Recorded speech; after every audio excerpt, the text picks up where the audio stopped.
Good morning. Welcome to my channel, The Underrated Darkness. Yours truly, the #1 grinder, one of the best kept secrets on social media. If y'all can, before I continue, if y'all can hear me, press 1, please. If y'all can hear me, press 1 before I continue.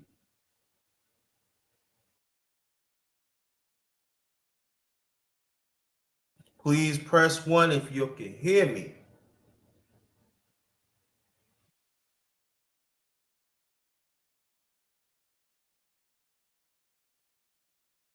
Okay. All right. Welcome to my channel, The Underrated Darkness. Yours truly, the #1 grinder, one of the best kept secrets on social media, the best of the business. Before I get these announcements out the way, let's shout out to Khadija Reeves. I did a chopper with her yesterday. I want you to go check it out. Sister Khadija Reeves was very powerful, very encouraging. I want you to go check it out. Brother Alonzo Hall in the building. Finally, I got you. Thanks for coming, brother. Thanks for coming. Appreciate that. Oh yeah, I did a live early. Let's be connected. The ones I'm sorry I shut y'all. Everybody that comes to that, I shut y'all. Thank y'all. Thank y'all so much. Very appreciate it. Shout out to the Facebook family. Shout out to Lincoln family and all that. So I don't be feel like that. Foot soldier. It's a whole lot. Today makes 34 years that we lost heroes and lost ones. I'm gonna put the link in the chat, so there may no sense to be waiting. I put the link in the chat while I make my announcements. All right. So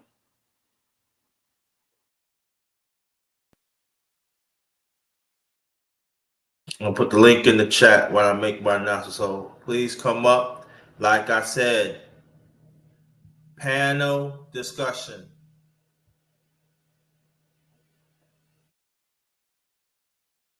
Don't bug out with me today now. You was doing all good. So okay, cool. There's a link right there, so please come up. Rasta, what's good? I'm sorry, Rasta Reality, what's good? I ain't see you in a while. Thanks for coming. Appreciate you. You want to come up? Please come up. We're talking about 9/11. Shout out to my underrated one family, the day ones like Foot Soldier, Lonzo whole part of the family. Thanks for coming. Khadija, Reeves, the ones along the way. Thank y'all. Always support me throughout the years. And let's keep on fighting for the truth. Let's keep on still fighting. Stand on truth. Not my truth, not your truth. Stand on truth. All right. Shout out to Brother Go. There you go. The one and only. Our own brother. The insurance extraordinaire. What's going on, brother? And the family, man. Stay right there. I'm gonna shorten the announcement. Brother McLean, no ducks on family. Shout out to y'all on LDBC. Shout out to the mighty LDBC. Shout out to y'all, my brothers and sisters. Oh yeah. Before I continue, I will do a chop up. The one and only brother 7A Sports TV. He the one started the LDBC. That chop will be part 2 tomorrow, 12:35 p.m. East Standard Time. It's already hooked up and everything. So 12:35 tomorrow is going down. All right. So now we here. Brother Alonzo, good morning. How you doing, sir? I'm doing well, brother. How are you? I'm okay. That's good. I'm glad you're doing well. I heard you wasn't feeling well in your other live, so I wanted to make sure you did good. I was not feeling. At first I was gonna cancel it. I said, nah, I ain't gonna cancel that. I was gonna like, no, not cancel it. I was gonna like move it to the afternoon, but I said, nah, no, that's not appropriate. Nah, I'm all right, you know. That's why I had panel. Why we had people coming to panel, I'll get me something to eat and stuff like that in a few minutes. But on the last, well, I'm not gonna get into that because me you talk on the phone. I ain't gonna get into that. So I'm glad you and your family is fine.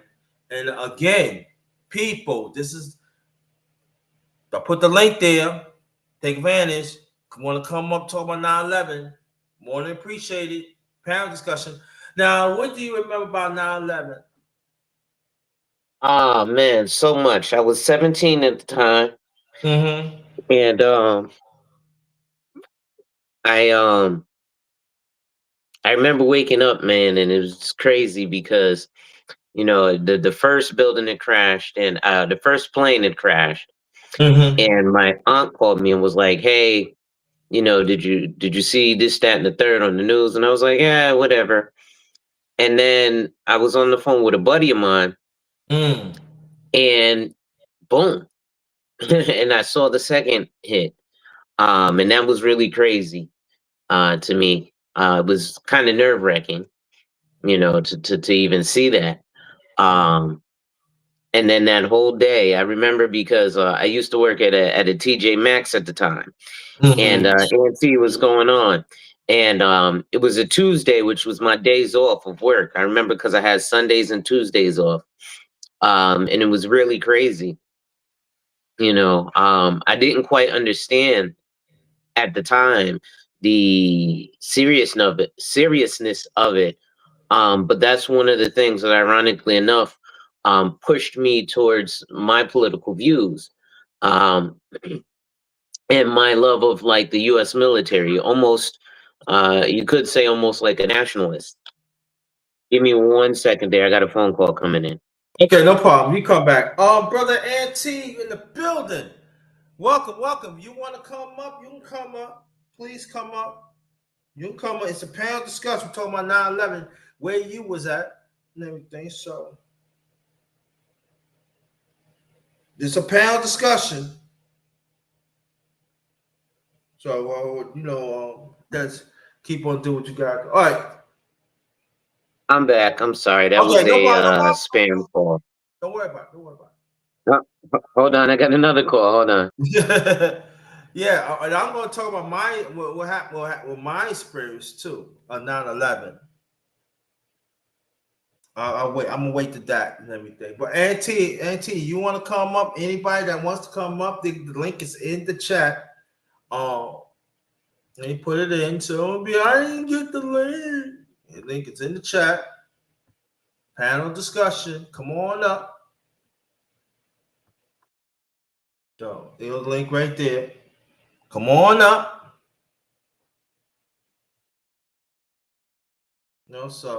But I lost a lot of people in 9/11. Go ahead, brother Lawrence. I'm sorry. I'm back. Hopefully my phone won't ring again. But I can understand why it's ringing a lot early this morning. Well, yeah, that too. Um, which is always a good thing, right? Yeah. Um, Hey, long as you get some over here. Nah, I just messing with you. Hey, listen, I get enough. I'm gonna give you 10%. All Um, right. but I think it was really, really nerve wracking, and I definitely, I felt like it was really kind of scary, right? Mm. Because you didn't know. But what ended up happening was, for me, like I said, that got me to kind of my love for the U.S. military, right? So, like, I totally respect and revere the U.S. military a whole lot, right? Just because I think, especially that sacrifice, that kind of made me really appreciate our military more because they were willing Right. to put themselves and sacrifice themselves for things. So that opened my mind up to that. And then I look further at like my wife, who lived in New York. At the time, I had, maybe visited New York, but I had never really been there.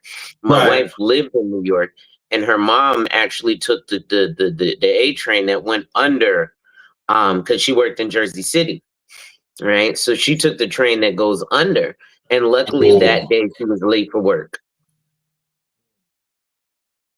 Yeah. Now, obviously, at the time, I didn't know my wife or her family, because this was a few years before we met. But it definitely it had an effect. Like you said, you lost a lot of people, and I know so many things that got affected, even in my field. That's one of the bragging rights, is people will say, we paid our claims. Yeah. Well, what happened to me, I told a story, but what happened was, as a matter of fact, today is my older brother's birthday. Mm.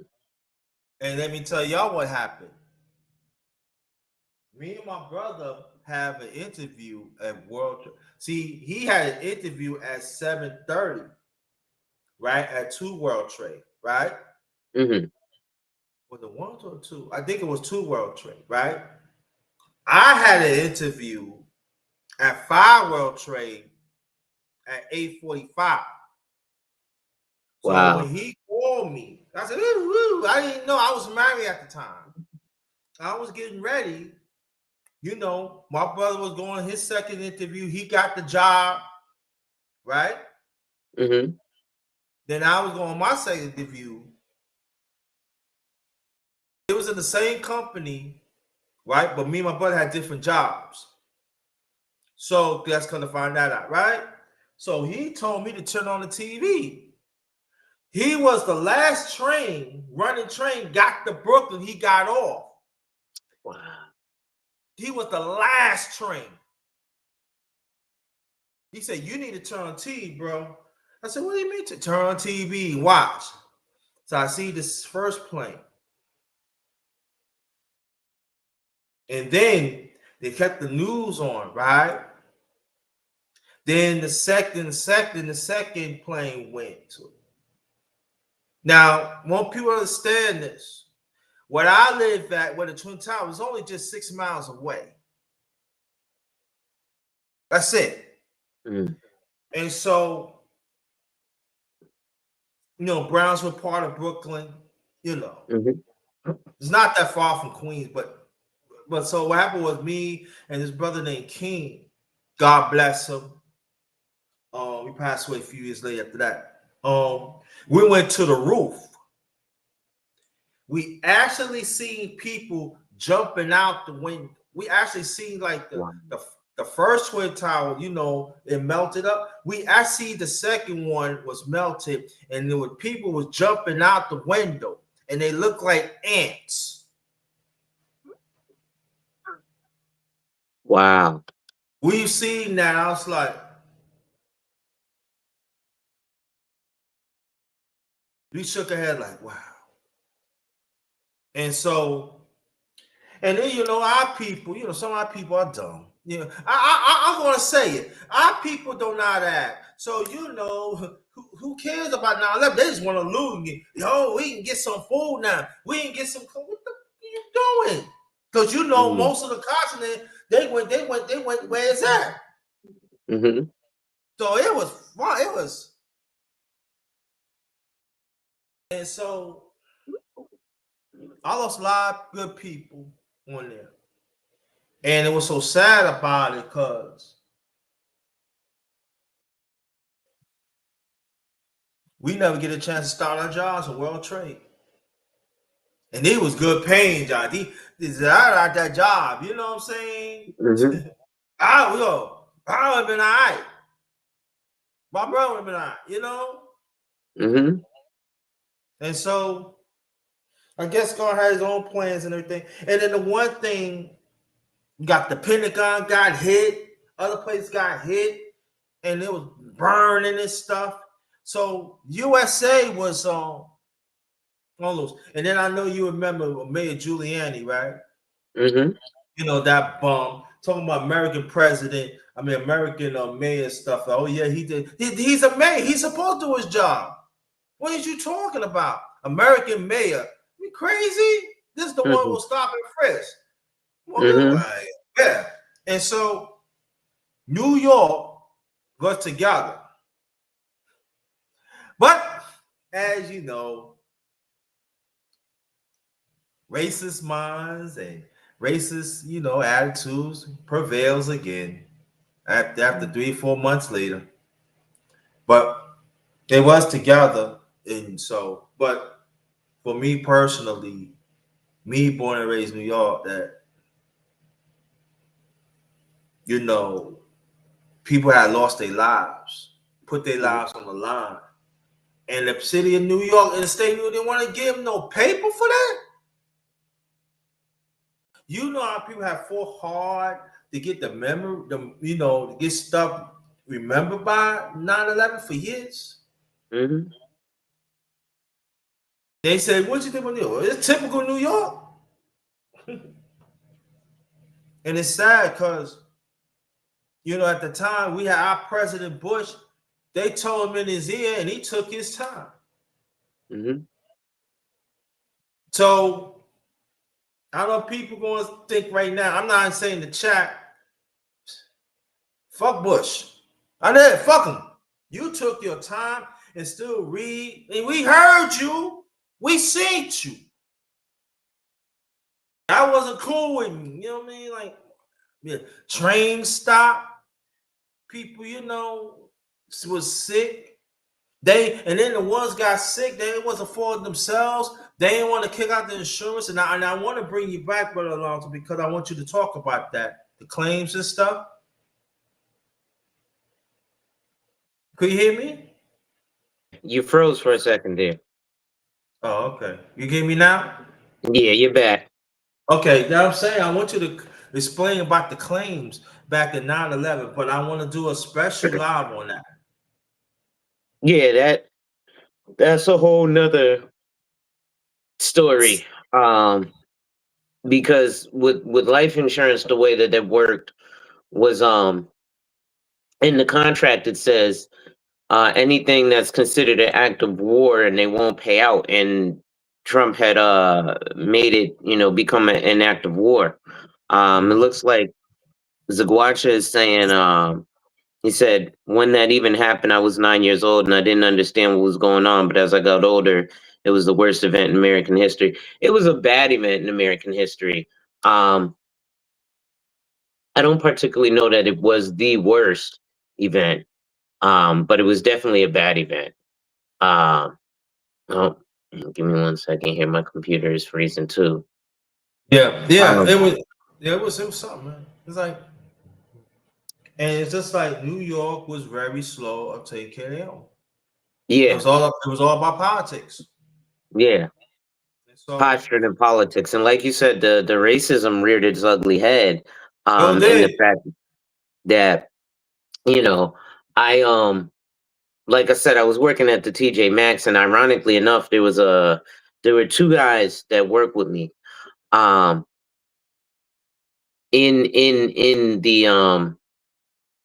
In the store. And the two guys that worked with me was one guy, I was a father and son, and they were both from Kabul, Afghanistan. So they were from the heart of it. And I remember the guy's name was Kashif was the son, but the father was named Mehboob, Mehboob. And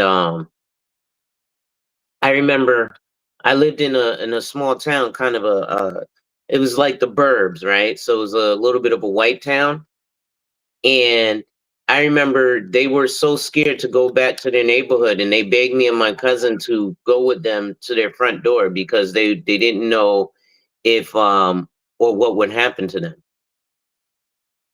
Because they were like, well, there's so many people in the neighborhood that, they're scared of us now, and they're calling us this, that, and the third, and they're saying we're, evil people because we're from Afghanistan. And I was like, unfortunately, there are going to be people who are terrible like that. But you just kind of have to not mentally let yourself be affected by that. And I think that was the scary thing for them, though. Yeah. And also, there was a sign back in 1993. There was a bomb blew up in one of the inside parking lots in Midtown. That was a sign Right. then, and they didn't want to pay attention to that. I need to throw that in too. But again, welcome to my channel. The Honorary Dark is yours truly, the number one grinder, one of the best Ken secrets on social media. We have Brother Alonzo at the panel. People, family, if you want to come up, y'all can come up. The link is right there. Just remembering 9/11, open panel, hashtag the truth, no one grinder. We have Brother Alonzo. But yeah, it was this certain burning smoke. Oh God, it was a rotten something. It was like they were saying, like, make sure that close the window and you make sure you have some wet towels and stuff. And they would actually people was getting sick even inhaling it and stuff like that. And cities they didn't want to pay. So they said you wasn't there. That ain't the point, you know. Mm-hmm. So you people with Paris, you know, Manhattan was like messed up. It took a while to city to be back, but the damage is done. And there was actually people who breathe it. They says they fall. You got all the smoke on them. They says they fall. Right. But it happened really technically on city property, right? Right. That's why I always say, and you know, Brother Alonzo, we talk about this. That's why it's always good to know the laws of your city and state, and also know the laws of insurance because it goes hand in hand. Yeah. Hey, what's going on, brother Todd? If you want to come up, here's the link in the chat. You can hit that. Come on up, if you want. And so, good morning to you. Talks with Todd. So, I lost a lot of good. I lost a lot of great people. I'm like, what? Yeah, and so although I lost some good friends that work in World Trade that I grew up with. Mm. You know, they left by their families and stuff. I got another call coming in. Let me hop off. I'll hop back on because this I got to take. Okay, All no right. problem. The number a bunch of crooks. Yeah, come on up. This is a panel discussion. It's a panel discussion. Come on up. You can come on up. You know.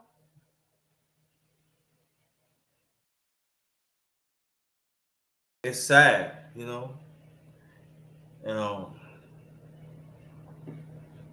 Never gonna forget it. And again, good old. Okay. No problem, brother. The link's in the chat. Oh, I talking about everything had stopped. Everything has stopped. Trust me, family. Trust me on that. No.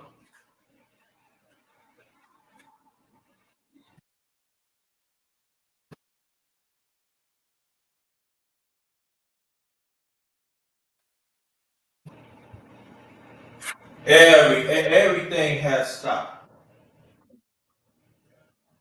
And it was real sad. It was real sad. Again, come on up. Come on up. Come on up. Pass it out. No?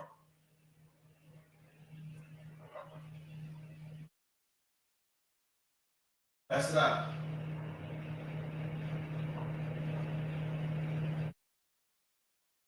Pass it out.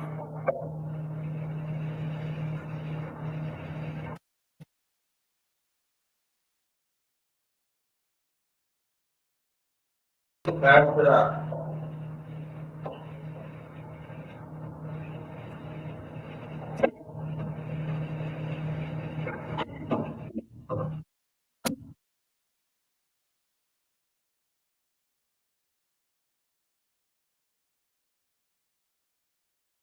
Pass it out.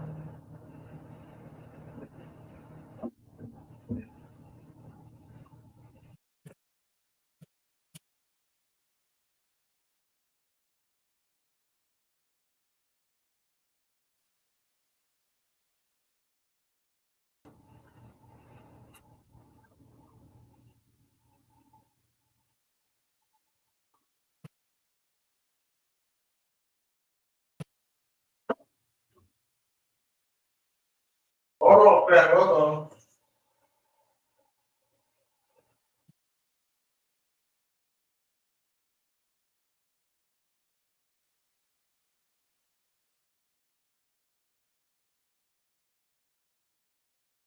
Let's see.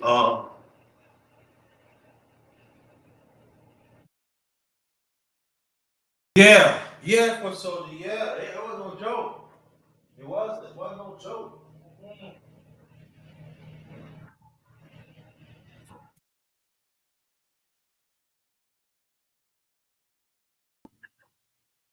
Was no joke.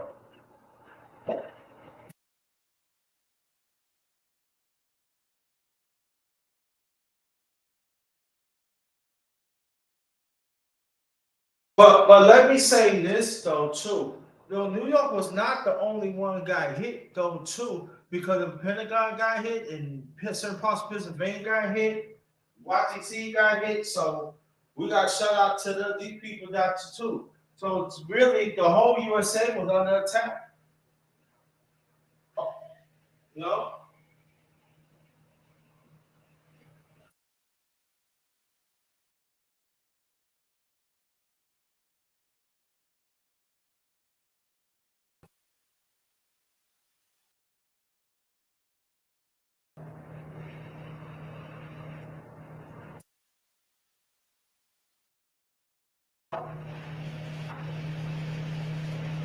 So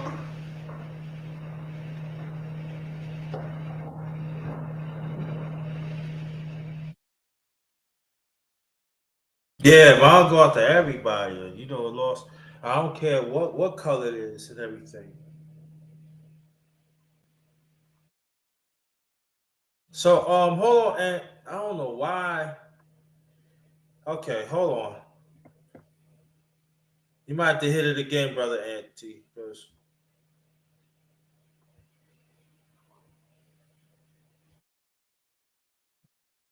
hit that link again. I don't know on the backstage. Hold on.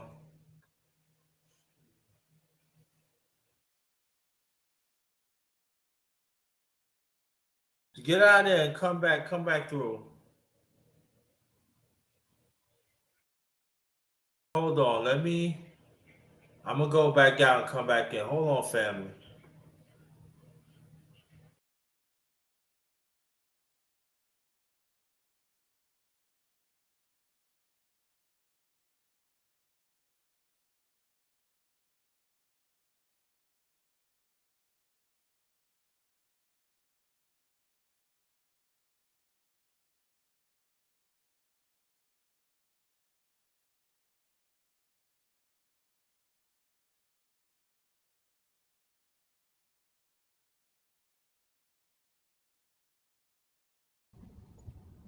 Okay.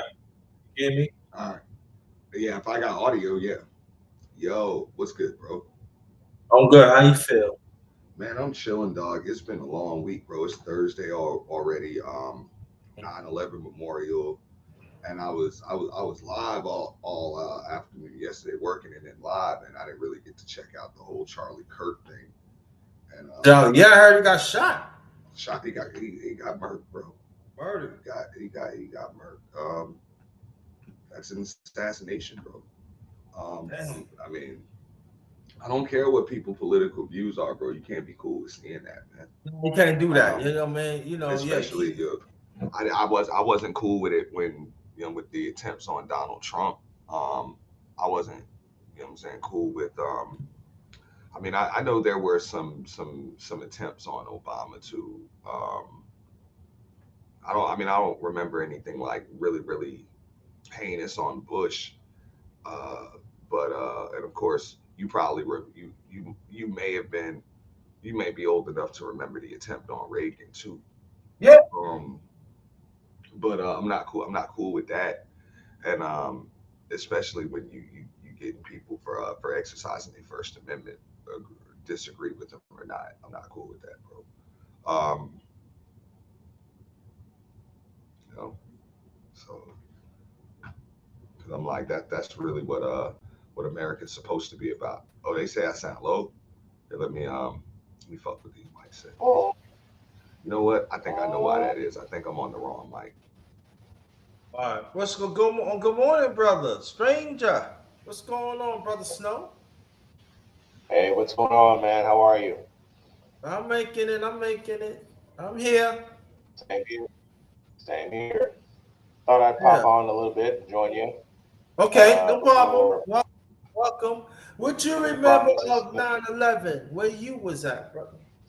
Bro, can y'all hear me Sitting okay? here I'm with sorry before you video. go. You can hear me okay? Is my mic working? Yes. Okay. Nah, we good, man. We got your aunt. You got it. Um, I remember sitting at Chicago State University, watching with a friend of mine, watching it unfold, and we jumped on the air immediately, telling everybody what's going on. And we carried it for 6 hours. Every update, every situation, every time my life was lost, my life was gained. We talked about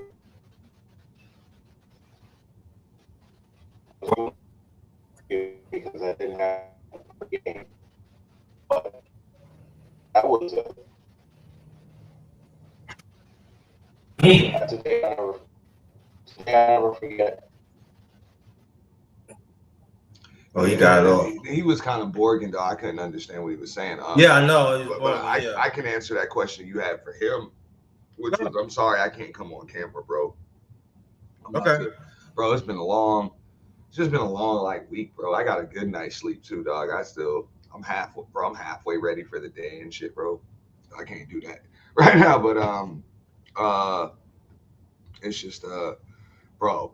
I remember I was I was at my job, and this is right after I finished high school, bro. So I'm fresh out of high school, and of course it's September, so it's kind of weird at that point. You know how it is, bro. When you graduate high school, at this time you ain't got to go to school. You ain't got to go to school. And I remember my college schedule was pretty damn. You know what I'm saying it was different, so I had a job. You know what I'm saying that day. Um, and I was working in a call center, bro. And I guess when it popped off, they had they didn't want to tell the reps. They didn't want to tell the reps because I know management knew, ownership knew something was going on, but I heard it from all of the people that I'm talking to, that I'm calling. You know what I'm saying? Mm-hmm. And they're giving me all of the details and shit. So it only took a minute, and when I, first I heard the whole, oh, the Pentagon got hit, we're under attack, boom, and then it's when somebody said the World Trade Center got hit. I'm like, are you serious?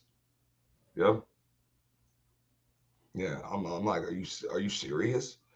Um, so of course, they it was a part time job, bro. So I ended up leaving. You know what I'm saying? I called my people because my younger brother was still in school and everything. And because you remember that day, bro. It was so chaotic. I don't know where you were. You know what I'm saying I was in Florida, so I wasn't in New York, bro. Okay. Luckily, but it's just once it was so many like different rumors going around. This is before everybody was like linked with social media like that. You know what I'm saying? So it's 2001. So I was just hearing what people was telling me on the phone, and then it is what once I heard that okay, the Pentagon got hit. They said I remember they said something like there was an attack on Camp David, like there was an attempt on Camp David. Um, and then the World Trade Center. So everybody's like on high alert. You know. So I remember my mother hit me up. She's like, "Yo, go get your brother from school." Yeah. So I went and got him. And got you know what I'm saying, just went home for the day, and I checked out the rest of that shit on the news, bro. And as soon as I got home, dude, somebody was reporting on the news, and I saw the second projectile plane missile, whatever you want to call it, hit the second tower, bro. Um, like right over the reporter's head, bro. You know, and that was wild. And then a tower went down, and then another tower went down, bro. That was deep, bro. Like that Yeah. was like, bro. I never thought I'd ever see some shit like that, bro. Because I can remember going to the World Trade Center, bro, every every week, like probably about 2-3 weekends out the week. Yo, this is just something I used to do growing up. You know, moms used to make sure that we go there. You know what I'm saying? We would do that like, you know what I'm saying, a couple Sundays out the month. You know what I'm saying? We would go to that top floor of, I think it was the South Tower, whichever tower that was, where, you know, they had a gift shop, you know what I'm saying, coffee shop. We'd have lunch. And she used to take me there as a kid.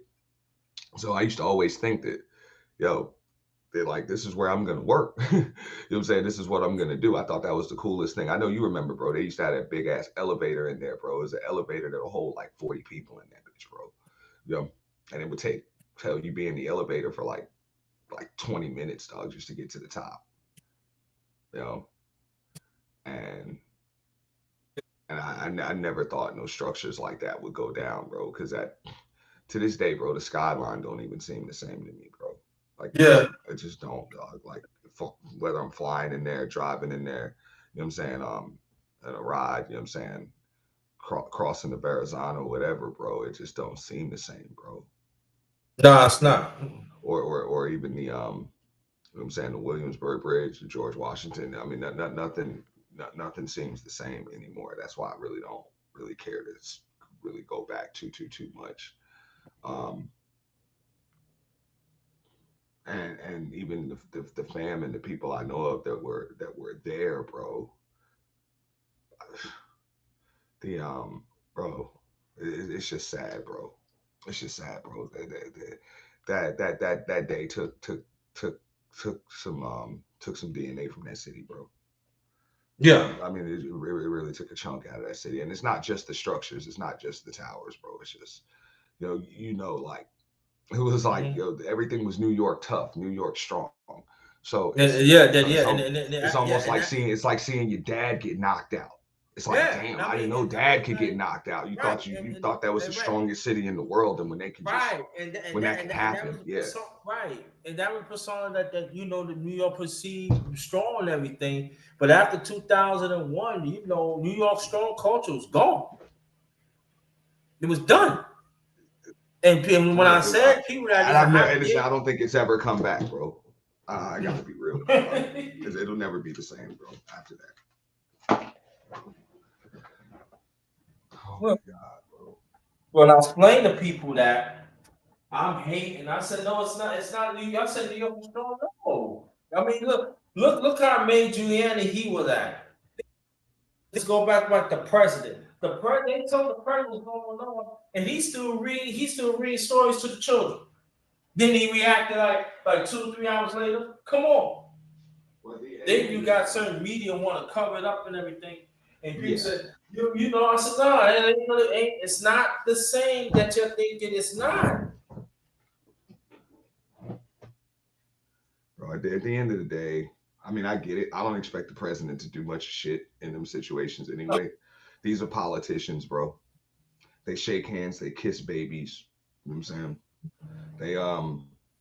They accept briefcases full of cash and connect people. That's what the fuck they do. Yeah. So I expect them to take advice from their advisors and the people that are having briefcases full of cash dropped off to places. It's. I mean, I understand, and this is why I try. I mean, this was the first time last year that I kind of engaged in like political discussions with people, because most people don't really understand how the world works. They don't understand about money and power and all of that other stuff.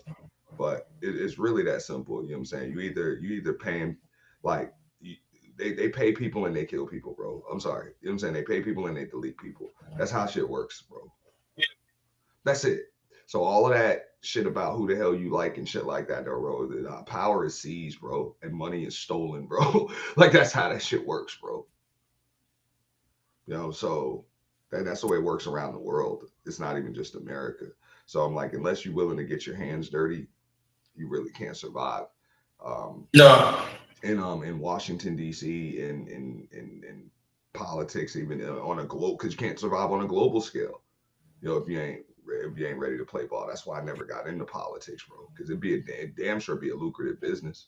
You know, damn sure would be. And if you got the gift of gab, you know, you can smile. Yeah. You know what I'm saying? You can smile, whatever. You can get, yeah. You can network. Oh, it's good. It's just you got to be dirty, man. And Yeah. I'm not cool with that. That's what I mean. None of them politicians are clean. None of them are. So I didn't even really put that against Bush. I mean, I'm not going to go into all the conspiracies, but you know, Giuliani was even, you know, brought up like he was some kind of hero and all of that, and I get it. You know, the cleanup and everything in New York was, you know, was unprecedented, but you know, you destroyed a lot of evidence. That's what I saw you do. I saw you destroy and dispose of a bunch of evidence real fast. That's what I saw you do, bro. That's what I saw your ass do. You know, and he know that as a prosecutor, Yeah. bro. He knows that, bro. He knows that. So to be applauded for them cleanup efforts when you really just disposed of and destroyed, you disposed of a lot of evidence, dog. And I'm not even in. I didn't pass the bar, but that's what I saw. Yeah. Because it's one thing. It's one thing, bro, to take down one tower, both towers, bro. Mm-hmm. Both of them. I'm talking about up close in front of me, dog. I don't think I've ever seen structures that massive, bro. Yeah. I mean, Like to this day, bro, in my life, bro. I've never seen structures that fucking massive, dog. And for y'all to take them shits down in a morning, fuck out of here, bro. And y'all got and the explanation y'all got, nah, bro. But whatever. I ain't gonna get into all of that. Them people, I hope they rest in peace. And the people that dealt with complications ended up passing on later on from the you know, just the exposure to the debris, dog. Mm-hmm. You know, because it was just being downtown, bro. You know, a lot of people that, like I said, wasn't in the buildings, just nearby, ended up just messed up and ended up passing on for exposure to shit just being in the in the cloud. Yeah. Like I was telling Brother Alonso, my older brother today. As a matter of fact, today is my older brother's birthday. And what happened was on that day he had an interview at One World Trade. It was 7:30. So when he left, he was on the last train coming to Brooklyn. Got off the stop and everything. And he told me to turn on the pit. At the time I was married. And so I turned, and then I had an interview at 8:45 at 5 World Trade. So I said, I think you should turn on TV. It was my second interview, so most likely I got the job, you know. So my brother's going to get second interview plus / orientation. The same thing for me, right? So he told me to turn on TV, so that the planes went through, got hit and everything. I said, oh well, I guess we can't go there. And then they talk about the Pentagon got hit, and other places got hit. They were threatening. I said, oh wow. And so like I said, me and the guy named King, God bless him, we went to the room. That's where most of my people, you know what I'm saying, said they had to, you know what I'm saying, just watch that shit go down like that from the rooftops. You know what I'm saying? Yeah. People jumping out the window, look like ants. Rosa said, yeah. I said, wow. You know, then after that, you know, some of our people was looting. Oh, we can get some food now. We can get some clothes. Like, because you know, most of most of the law enforcement and firemen, they were straight to the thing. Whatever, bro. I mean, I'm still on it, bro. Even when them shits was built in the 60s, late 60s or whatever, or mid 60s. I forget the dates them shits was built. All that shit was worked in there just in case a plane hit it and shit. You know what I'm saying? Like the way that there was no way in hell, bro. No. I'm talking about that motherfucker. This shit had 130 stories, bro. Each tower did. Some real shit, bro. But I don't want to disrespect those people's lives by talking about some other shit, man. I pray they all rest in peace, and my condolences to everyone's loved ones, that passed on that day. All right. So the guy Charlie Shaw, what's his name again? Charlie, when he passed away, he got assassinated. He was assassinated, shot in the neck, bro. Shot in the neck. I bet you got something political. Say what? I said, guarantee got something to do with political. I mean, he was doing that turning points thing. I'm gonna try to do a little bit of investigative reporting. They have somebody that they believe was linked to it, but they have confirmed that that is not the shooter. But the way from what I've seen so far, the shooter was a professional. Like this was a professional shot. This was a professional shot. They said it was approximately 200 yards away. Approximately 200 yards away. Dude was all black, masked up. Like they said That's great. shooter, bro. Whoever was that shot knew what they were doing, and so I mean, he had the turning points thing going, along with, of course, his they call it activism. I mean, I would call it social media influence. He's doing the same thing Candace Owens do.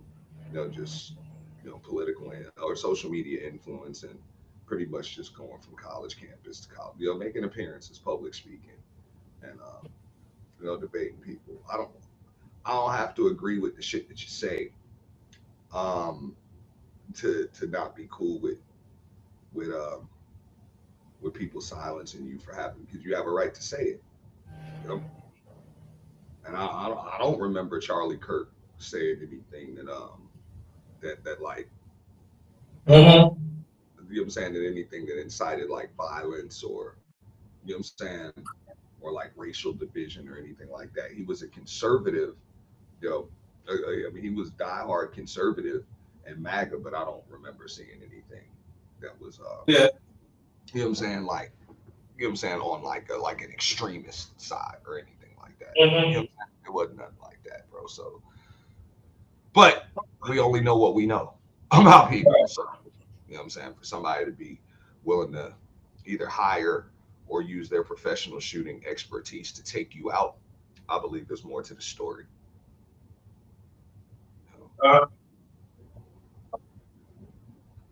I mean, like, it goes to show, people don't know how to agree or disagree. You gotta shoot somebody. What's that gonna put? Bro, that's what these people do. But I think it's just deeper than that. I don't. Too many people. This is the day and age of the fucking internet, bro. You can't shoot everybody just for talking shit. And I don't think very few people are gonna try. Like, there's a reason for that. Right. Everybody talks shit, bro. This is 2025. Everybody's got a device and everybody's connected and able to talk a bunch of noise, bro. So, you got professional hitters, making moves. I think it's got a little more to. There's more to the story than what we know. That's what I don't know what it is, but I think it's deeper than that. Yeah, I believe it is too. I mean, like getting murked like that. On, really? Bro, I'm saying, when a motherfucker hits you from 200 yards away, right in your carotid artery, bro. You know what I'm saying? just sever your carotid artery, bro, from 200 yards away. That's some professional. Yeah, that was professional. That was professional. Or puncture it, bam. You know? Yeah. Squirt. Like, come on, bro. That's some SEAL Team 6 shit, bro. So that what they're probably gonna do, or what they're urging a lot of these campuses and even politicians and just speakers to do, you have to take these rallies inside, bro. That's a given. Just like they had to take that inauguration inside, they will have to take them rallies indoors. Yeah. I don't know, but just people say I gotta be careful how I say things now. If I say something, it's gonna happen to me. I mean, what's to say now? Like I said, if you don't like what a person say anything, okay, well, so it is what it is. Why you gotta? Why you gotta shoot? You don't like? I mean, like I said, I wasn't cool with it when they did it, when they tried it on Trump. If it was a real attempt and not a hoax, I wasn't cool with that.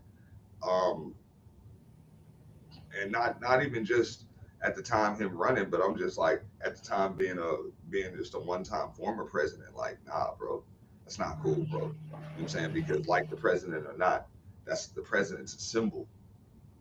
It's a symbol, just like the towers were a symbol. So it just shows the vulnerability of all the people, and they know that with them assassination attempts and shit, bro. Yeah. You know that.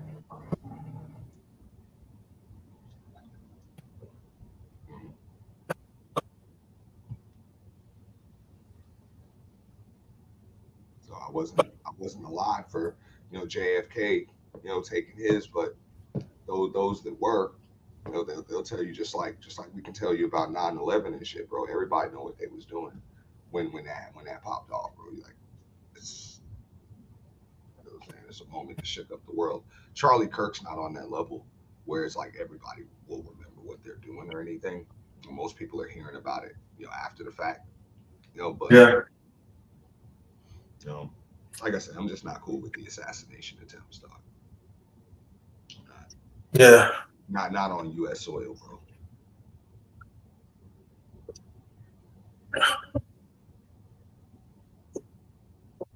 So how long you been in Florida? About 25 years now.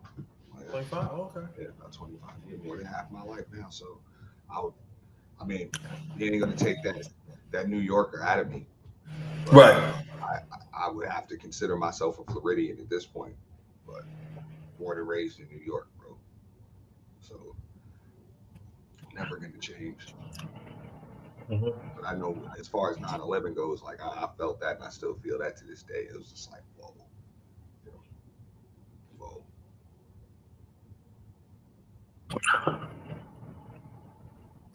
Yeah.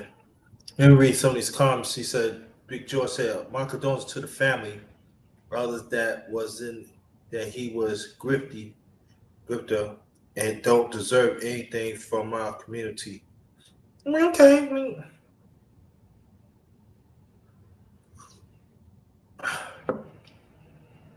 Some people like, I heard people talking about Charlie Shine, and I'm not getting off the subject, but it's like, they said good. I mean, how do you say that? You know what I mean? I'll never be cool with that type of shit, bro. No. Because like I said, you get anybody, you can get everybody, bro. At the end of the day, he still have a family. You know what I mean? So he's married, no kids. I don't know how many kids he had, but come on. I always urge people, man, look at some of the do some research on damn Hiroshima, and the aftermath from that shit, man. And yeah, that Japanese dictator was on some shit, bro. But the shit that the people dealt with, after that bomb hit, bro. Yeah. For years after, bro, that should bring a tear to your eyes, bro. Mm-hmm. So I'm not cool with assassination attempts and shit like that, bro.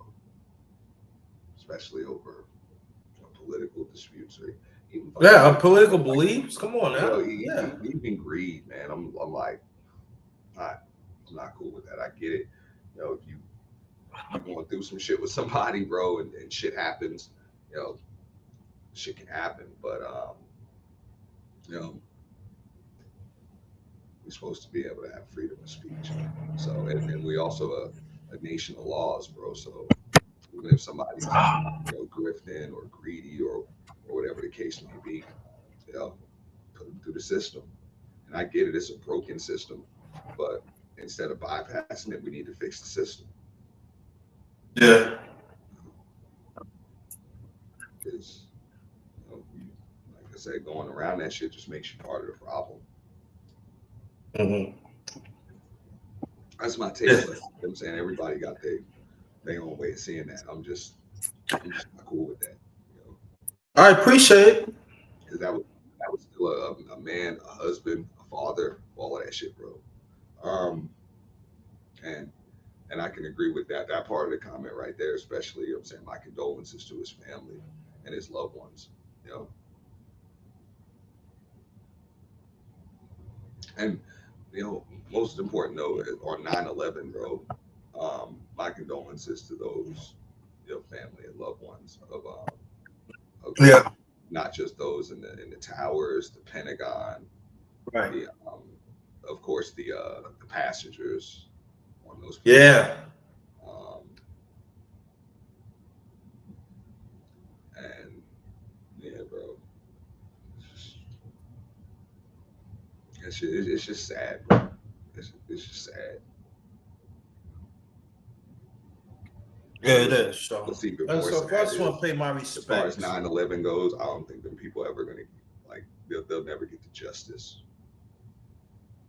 that they deserve. They're never gonna get it.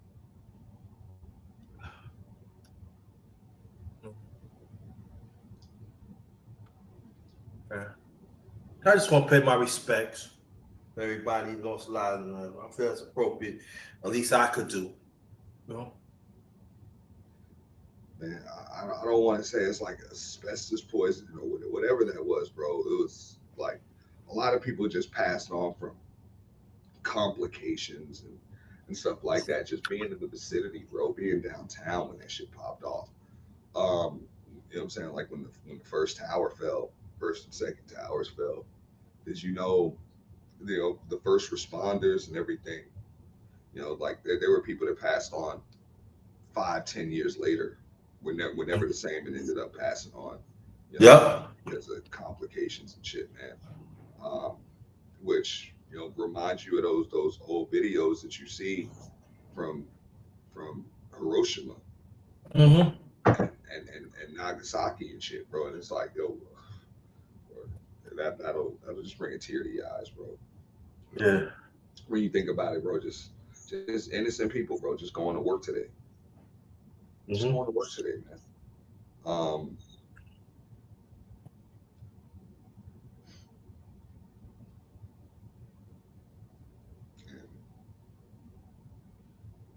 Yeah. Yeah, fine. No phone going crazy. Okay, wherever you can get back on, bro, Alonso, it's fine.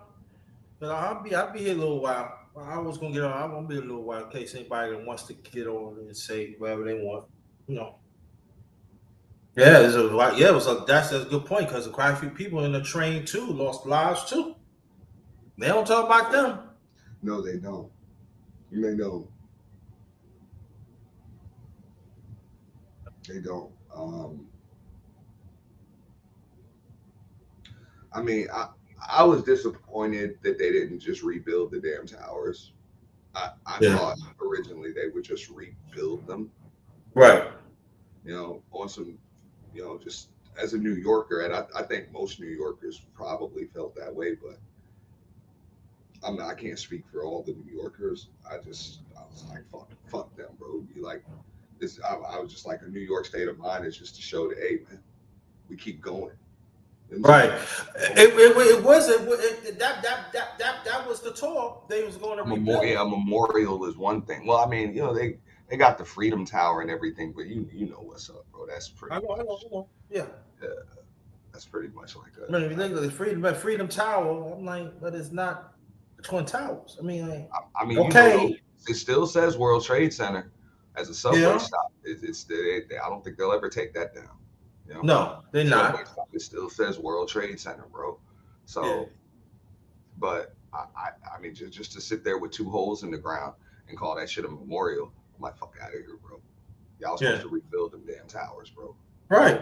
And that was the talk. That was the talk. You know, I was supposed to rebuild them towers, man. So when I come in there and I see one town, I'm like, fuck out of here, bro. This shit don't. Yeah. This shit look like you damn. It's tough to tell the difference between this shit and Philly. You ain't never been there, you know. You know how it is, bro. You know when you come into Manhattan. Yeah, exactly. Because there ain't nothing like it, bro. Well, no, I ain't like it. But I mean, I just know, New Yorkers always just wanted to, since then, just wanted to move on. Just wanted to move on. It's just sad. It's just sad. But I did think that would have been just the right thing to do. Just the New York thing to do. Rebuild those motherfuckers, bro.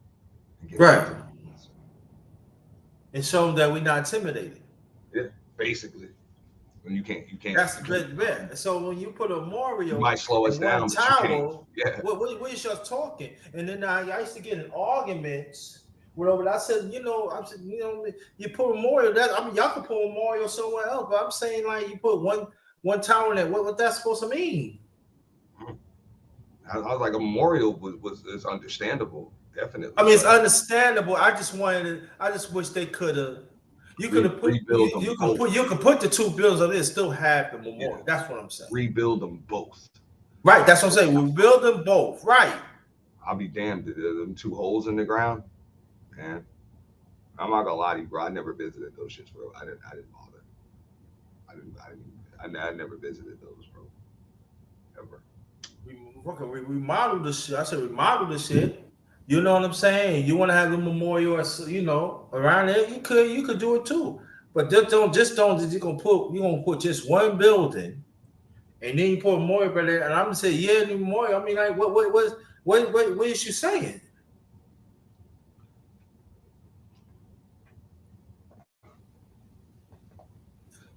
What they're saying is they'll put a hole in America, because that's what that is, bro. That's what them damn towers are. They'll put a hole in America that'll never be repaired. That's what them towers were, bro. That because that wasn't just the name of that shit. That was what it was. The world was what it was, right? That's what it was. Right. And that was a significant part of the world. That's what I'm saying. That was the World Trade Center. Right. Lonzo, no, bro. That was the financial hub of the world. Any finance was going through World Trade, no matter what. Oh. And when you took that away, I'm like, what is you doing? Like, the movers and the shakers and all that. You know what I mean? Like, you go down there, I mean, like, people like, yo, you okay. Here, hey, JT, I gotta drop down. I'm getting a phone call, bro. Okay, no problem. Thank you, brother. Appreciate you. No, I appreciate you, bro. Salute, bro. Salute. There's brother T. Thank you so much to come up there. Yeah, and that's a good point, because any financial was going through the world, it was going through world trade for decades. And so when you took that away, I'm not saying people you don't want more. You can put more. I'm just saying y'all could have rebuilt it and make it stronger. And let the people know that, listen, we're still going to get this money. We're going to make sure New York's still going to be strong. And but at the same time, it's like, come on. I'm talking me as me being a New Yorker. Come on, y'all. And this is the thing about that to this day, that pissed me off. Made it look weak. And also, let's go one thing better. Let's talk. You make this USA weaker.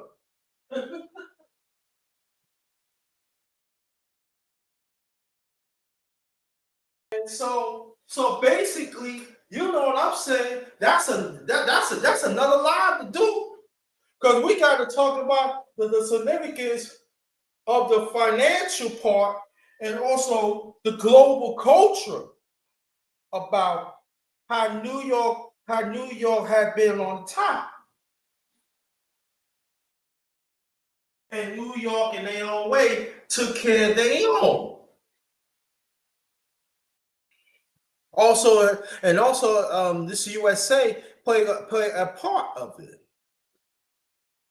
USA, y'all just give these other people our culture and stuff like that. Right? I'm talking about financial, you know, like come on.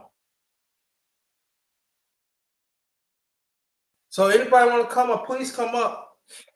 And that's the thing that we need to talk about.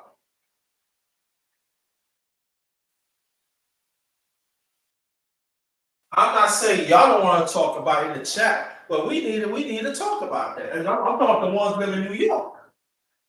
You know?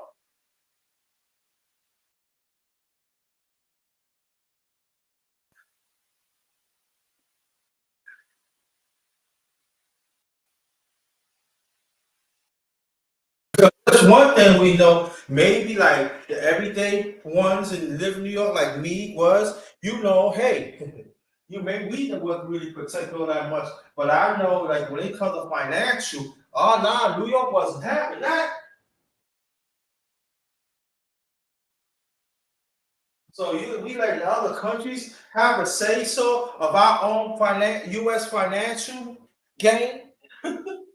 You know, it's crazy to me. I mean, like, come on.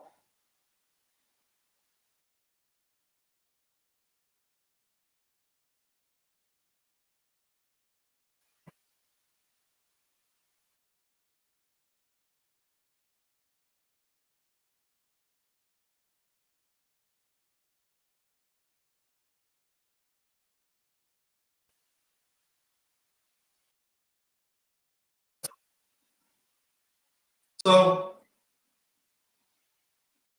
if y'all can still hear me, press 1. You still hear me? Press 1.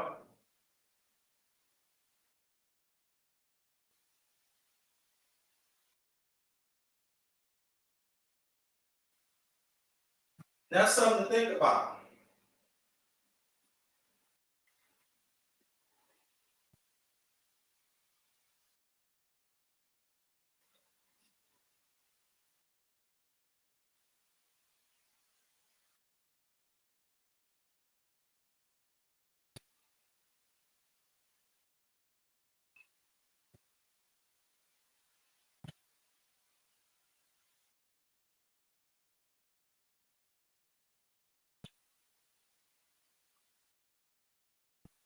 Amen.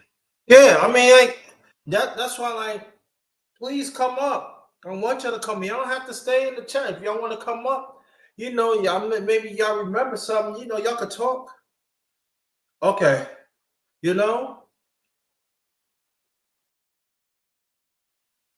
I wasn't there, but I know y'all know some people who experience it. Tell about their experience.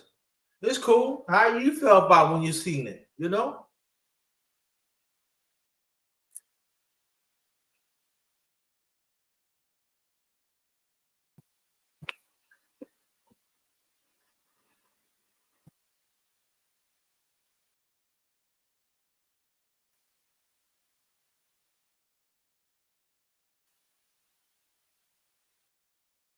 Like Mr. Murdoch, white guy, right? He practically owned New York Post. He owns the property around World Trade. Had a lease for 99 years. And I'm saying like this, that you know, if people know New York Post, that's one of the racist paper around the country.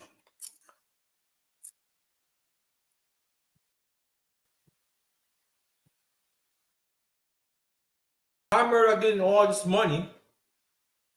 Hey, Sister Masona Knight, thanks for coming. Appreciate you. Thanks for coming back. I don't understand that. I mean, I ain't gonna understand it, but he getting all this money. So he got not the same, man. Nah.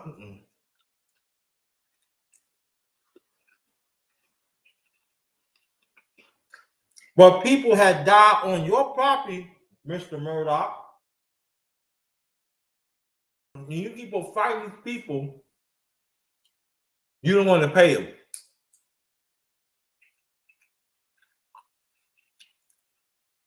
Well, also, that's what I'm saying.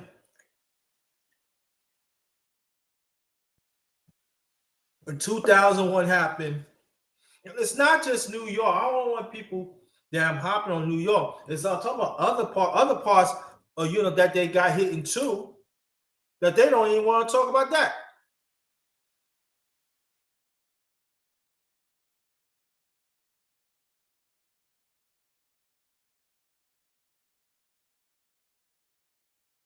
One when the Pentagon got hit, people had died, they don't even want to pay them, and they work for the government.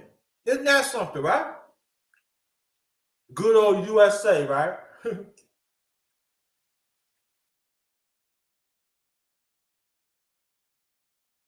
Got Mayor Giuliani make him see that he's a saint.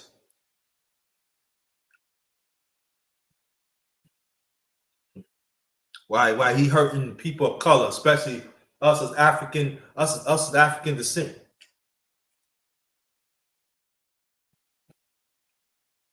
Well, he's an American mayor. Get out of here with that.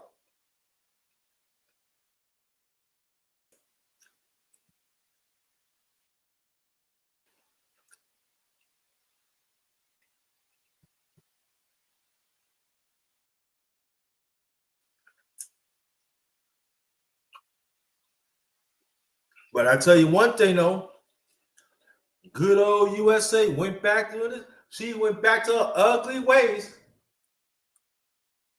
Racist, all that. We was all together. Yeah. F this, F that. We USA. Everybody calm down now.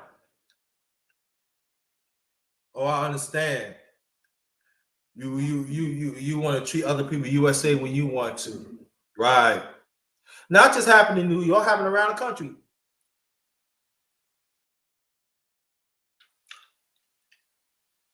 See, America, she's no good.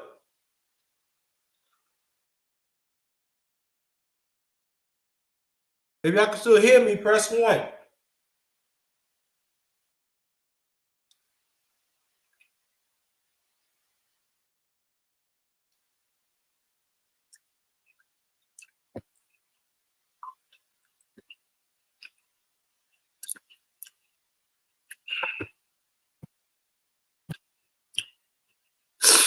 I'm eating, y'all. I don't want to see you eating because YouTube be acting funny. So I'm trying to be respectable. But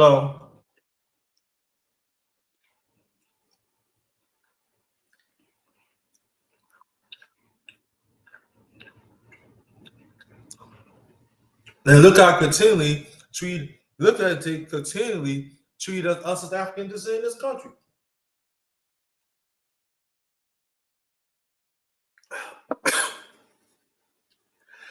I mean, once upon a time, and I'm keeping the buck with y'all. I'm gonna cut my camera back off because I'm still eating. I want people to see my face. They ain't want to mention the ones that people looks like us. They ain't want to mention us in 2001. That we don't count.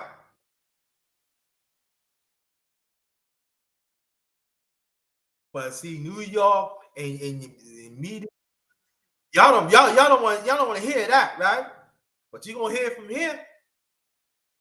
And these are facts. Big G in the building. What's good? Morning, my brother. All right. All right. I'm going to say for those who had family that died in 9/11 in the towers, around the towers, those responders who went in there and who had gotten sick after and before that, I want to say my condolences to y'all, most definitely. Also, we had a couple of young people who passed away. They were shot and killed at a high school in Denver. My condolences to them. And also Oh, wow. yes, because everybody, and one more condolences to a lady I used to love watching on TV, the late Polly Holiday. For people who grew up in my era, you remember Flo, kiss my grits, Mel. I mean, she was the last member of the Alice cast. Lived alive, and I think she died last year, and some of the others died some time ago. Like Mel, he died in the 90s, and Vera, she died like about 10 or 15 years ago, and even Tommy, Philip McKeon, he passed away like about. So she was the last living member of the cast. So she left the series when I did a whole series, Flow Yellow Rose, but then that got canceled. I used to love watching. That was used to come on Sundays. Right. I think right after was it after Jefferson's or something? I'm trying to remember. It's been a long time ago. But yeah, that's my condolences. But to Charlie Kirk, my condolences to his family. Other than that, I can care less. Yeah, I mean, Brother NT, he touched on that and everything. And I'm just saying, you could disagree with that person you want to, but get assassinated like that. Come on, y'all. I mean, what's the sense to have freedom of speech? But thing is, speech should be constructive. If you have freedom of it, because it's funny when it's something that's that really can help in people advancing. It's good speech, but then when something like what he was speaking, it's something that's really more problematic than anything. It does more harm than good. Sometimes it's about the words you choose over the words that you're actually supposed to use. I get what you're saying, but I want you to hear me on this one. I get what you're saying, but you just talk freedom of speech. If you do not like what he said, you don't have to pay attention to it. Why you gotta shoot him? For what? What's that gonna prove? Because what's gonna do? Karma's gonna come back to you. Yo, I hear what you're saying, but hey, I mean, come on now. I mean, I can hate a person I don't want to, but I'm gonna assassinate for what? This is what I'm saying. That these people in this world today, rest in the country, y'all shoot happy because the person like what he said.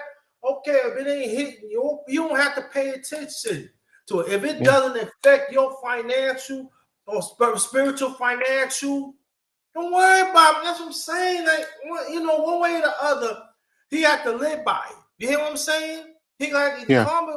That's what I'm saying. People gotta understand. I hear what you saying. I get it, but I'm just saying, come on, y'all. But you remember but remember what the great late brother Malcolm X said, sometimes your chicken comes home to roost. And then you have people out there who are not as like you and me, who are a little bit more mentally together. Their mindset feel like, and this is gonna be somebody who's like just thinking, whatever you're saying, I don't like it. Because they were all about this black man who killed this Ukrainian woman. But the guy was mental. He had issues. But the fact was, this is somebody who probably has some issues. And whatever he had he had a gun. This guy was trained. He had to be. Special forces, military, whatever. You don't even just somebody who just grew up hunting. But again, brother, it's the freedom of speech, but sometimes you have to choose your words wisely before you say them. I get what you're saying, but this is what I'm saying. That's right. Yeah. I hear you, but my thing is 200 yards. Like Ed told me it was 200 yards. That was a professional hit. Yeah, that was professional. This is somebody who was just this, this is somebody who was really whatever shit he was on, he was really on it. And he probably used Charlie Kirk as just an example. He could have been anybody else. And we're gonna say over here, okay, Trump, Orange Crush 47. What you gonna do about that? That's despite how you feel, Orange Crush 47, that's still a U.S. citizen. He left from a family. He's a family man. He's married. So what you gonna do about it? Are you gonna go find that person who shot? Are you gonna find that person who shot, who's down with it See, I'm saying it right now. Are you? These are questions you ask now. Listen. Let me put my camera because I'm gonna cut it back off because it's too easy. I'm just saying. There was a professional hit. We should agree with that, right? Agreed. Agreed, right? So that means Agreed. that means that's premeditated and planned, right? Yep. So I'm saying it's on U.S. soil, right? Yes, sir. So that means that is domestic terrorists. Am I right? Correct. We got plenty of them here in this country. Plenty of them. Right? And so that's domestic terrorism, right? Mm-hmm. So that's in violation within the U.S. Constitution, right? Yes. That's all I'm saying. I'm gonna put it out there. Mm-hmm. Y'all don't have to. I ain't talking about you, Big G. Y'all ain't talking people in the chat. I'm talking outside. Y'all don't have to. Believe me if you want. I'm just stating what's going on. I'm just stating facts here. It happened on U.S. soil. That's domestic terrorists. So that means he needs to be hunted because that person, anybody doing with him, they feel they can get happy.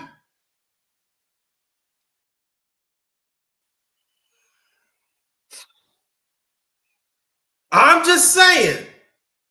Orange Crush 45, 47. And both parties, if they could hit him, right? What y'all don't think it's gonna happen to y'all or your family? As we know about America, talking about USA. We talking about centuries and centuries. They in love with guns. And people know this USA. They in love with guns, politics, deal with guns and all that. There's always been sick people handling with guns, deal with racism and all that. People don't like what they say is shot. And now I'm going to tell you one thing, though, too. There are hundreds of assassinations has not been counted in this USA. And all of them happen on U.S. soil. Because they stand up, because majority has stand up against this wicked system of I'm talking about her, USA. Now, you shot a prominent person that's taught, despite how people feel about him. I get it. But it happened in U.S. soil. He had influence. So I'm just saying, Orange Crush 47. What you gonna do about it? He looks like you. He's same color you. Not the same color. Despite how we feel about it, he's still a U.S. citizen. What you gonna do about it? Well, he's right now. He just drooped the flags half-mast at the White House and at the Senate, and that's pretty much it. Funny thing was early this year we had a man and his wife who were both senators for Minnesota that were murdered in their home, and he did not do anything for them or say anything for them, but for Charlie Kirk, he's trying to pull out all the stops for him. It's a double standard as always. Brother D3, hit the link. Yeah. And you got a bunch of people. You got a bunch of people running around, who saying, "Hey, it was a liberal." Nah, it could be anybody. You don't have to have whatever political belief. It's just right now you have a president that has emboldened a bunch of nut jobs, and they are coming out of the woodwork. And the last time he did where that supposed attempted assassination, the guy missed. I mean, I watch a thing with these military and ballistic specialists saying, like, if we shoot somebody with a bullet with what type of gun you had, you shouldn't just scrape off a piece of ear. You should take off the whole head. But again, people are not. This is like going back to, remember, before the first 9/11 bombing, there was attempt about I think it was at least about 8-9 years ago before. You remember that one? Yeah. And it's people got to understand that there's people out there, and America has had many years had its hands dirty from what they've done to our people, to other countries and other people, and then you don't expect that eventually, it's going to come back to you. Like Brother Malcolm said, when Kennedy got assassinated, it's the chickens come home to roost, and nothing's going to change the system, no matter how much we say prayers and all condolences like that.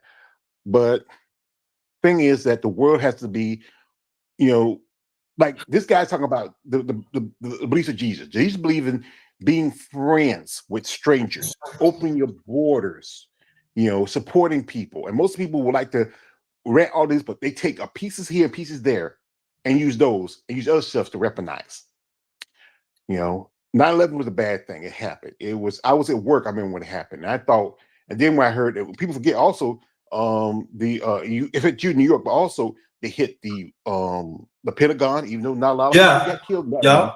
But still, that's one of our country's military brain trust. We talked about that too before you came. We talked about all that too. They lost lives too, and the ones working the Pentagon, they don't. I mean, very seldom we talk about over here. They lost lives too, and they was going, and I'm saying like they didn't want to pay the ones.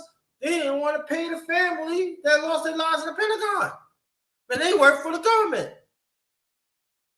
Yeah. I mean, this USA is something else, bro. I'm telling you, y'all something else, bro. I'm telling you, y'all something else. So it's just how it is sometimes. They still owe us a debt for building this country. But we're never going to get it, even though how much, if it wasn't for you, my ancestors, our people, there wouldn't be America. Yeah. But yeah. They don't want to talk about that. No, they don't want to talk about that. Right now, the Master Chief was trying to push out the Smithsonian, try to kick, anything about slavery, any history about it. But shout out to the brother Lonnie. I got something for y'all. Yeah. They in Augusta, Georgia, with the late great James Brown, they took his statue down. What? Yes. What the hell? The Godfather is so, I mean, he's from South Carolina. They took his statue down. Yep. Look it up. What? Huh? So if it was Elvis, would they take it? Because in Memphis would take out a statue of Elvis? That's some shit. And I remember my late mother told me she never liked Elvis. Elvis said only our people is good for to shine his shoes. She said she heard it. She never cared for Elvis.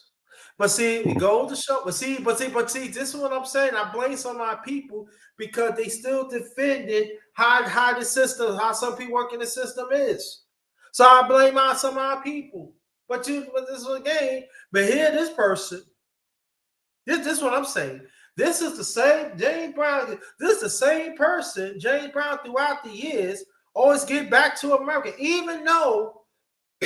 He did tell how America treats other people, treat brothers and sisters in this country. But James Brown gave back to this country. And then this is what you do. Because, because James Brown, he one of those, like, nah, I don't care. See, why you got to take a statue down? But at the same time, though, right? They still flying these Confederate flags. Yep. And the people let me say this though. I know people got this certain stigma. Oh, they fly the Confederate flags in the South. No, they do the Confederate flags in the North too. They do, yes, they do. For decades. Even in New York City. Yes, of certain neighborhoods in New York City. I ain't talking about the whole state, but in New York City. New York City. I'm telling y'all that. Born and raised in New York, the first almost 46 years of my life. I'm telling y'all this. I seen it myself. Itty bitty little boy. Along when I got older. I know. But see, y'all want to hear what I'm saying. I know it. In New York City. We know what happened upstate New York. But in New York City, I'm doing it too. New York City. Yes. New York City.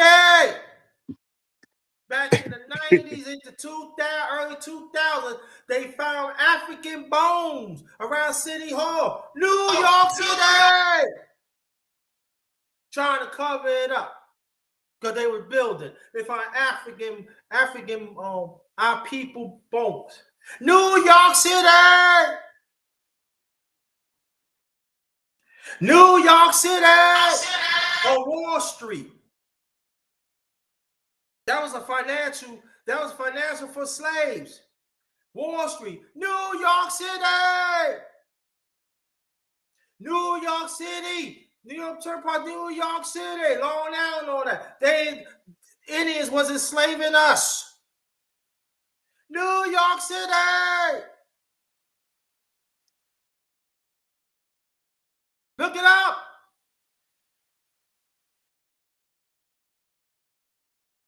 New York City.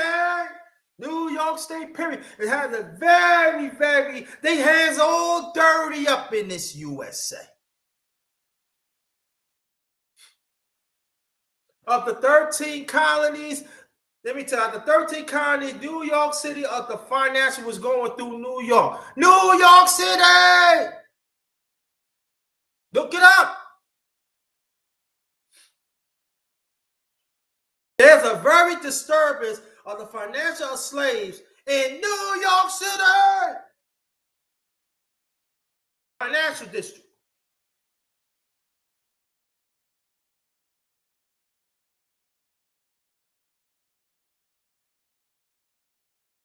Now we're talking about 911. I mean 9/11. Treat those people that I'm talking about all colors. How they put their lives on the line to help forget the family and help the ones and they can't even get a burial.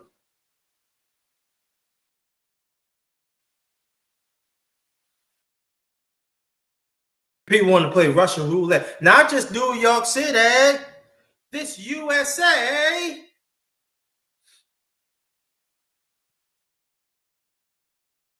And they will, a person like me, I should put my trust in USA. Give me a break. And then what happened on 9/11, that was only 34 years ago to this day. That's not long ago. So we're going to pay homage to the ones that put their life on the line and they suffer losses, and the other ones suffer losses in other parts of this USA. We're going to pay homage to them. Because this USA don't want to do. I ain't going to say all. No. The majority of y'all don't want to.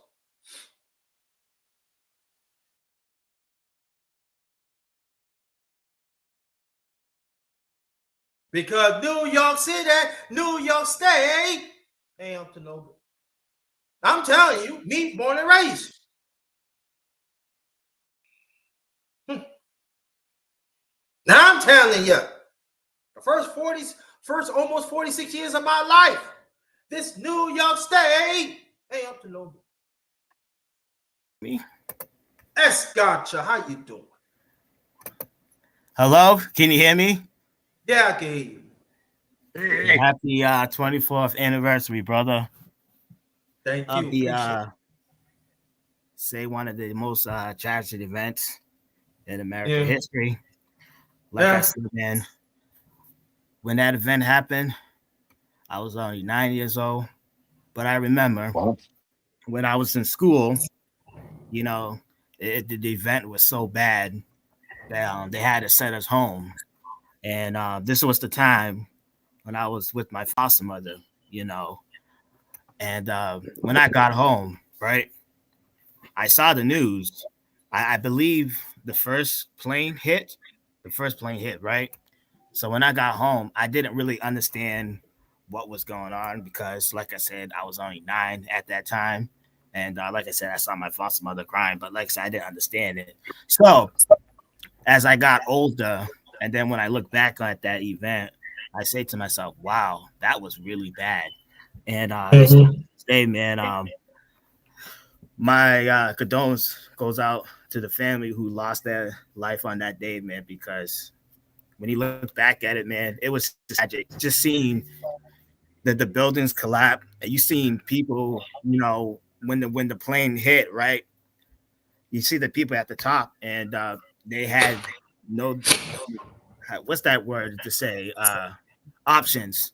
So this either they collapse with the train, collapse with the tower, or jump. And you know, you people took the, you know, they went and jumped, and it was very sad to watch because I seen it. This is like way before, like the aftermath, you know, like maybe like say like 11 years when I was watching it on TV, you know, it showed people jumping, man. And it was sad, man. And, you know, then like I said, we can't forget the flight. What is it, 93? Is it 93? You mean Pennsylvania? Yeah, the plane too. The plane when those planes got hijacked. You know, I think the one they crashed into the forest, and the ones that crashed into the Pentagon, man. So, like I said, man, looking back at that day, like I said, looking back at that day, man, we lost an estimate over 3,000 people, man. And also in 1993, it was a bombing in one of the Midtown inside parking lots back in 93 too. Well, I think I read an article.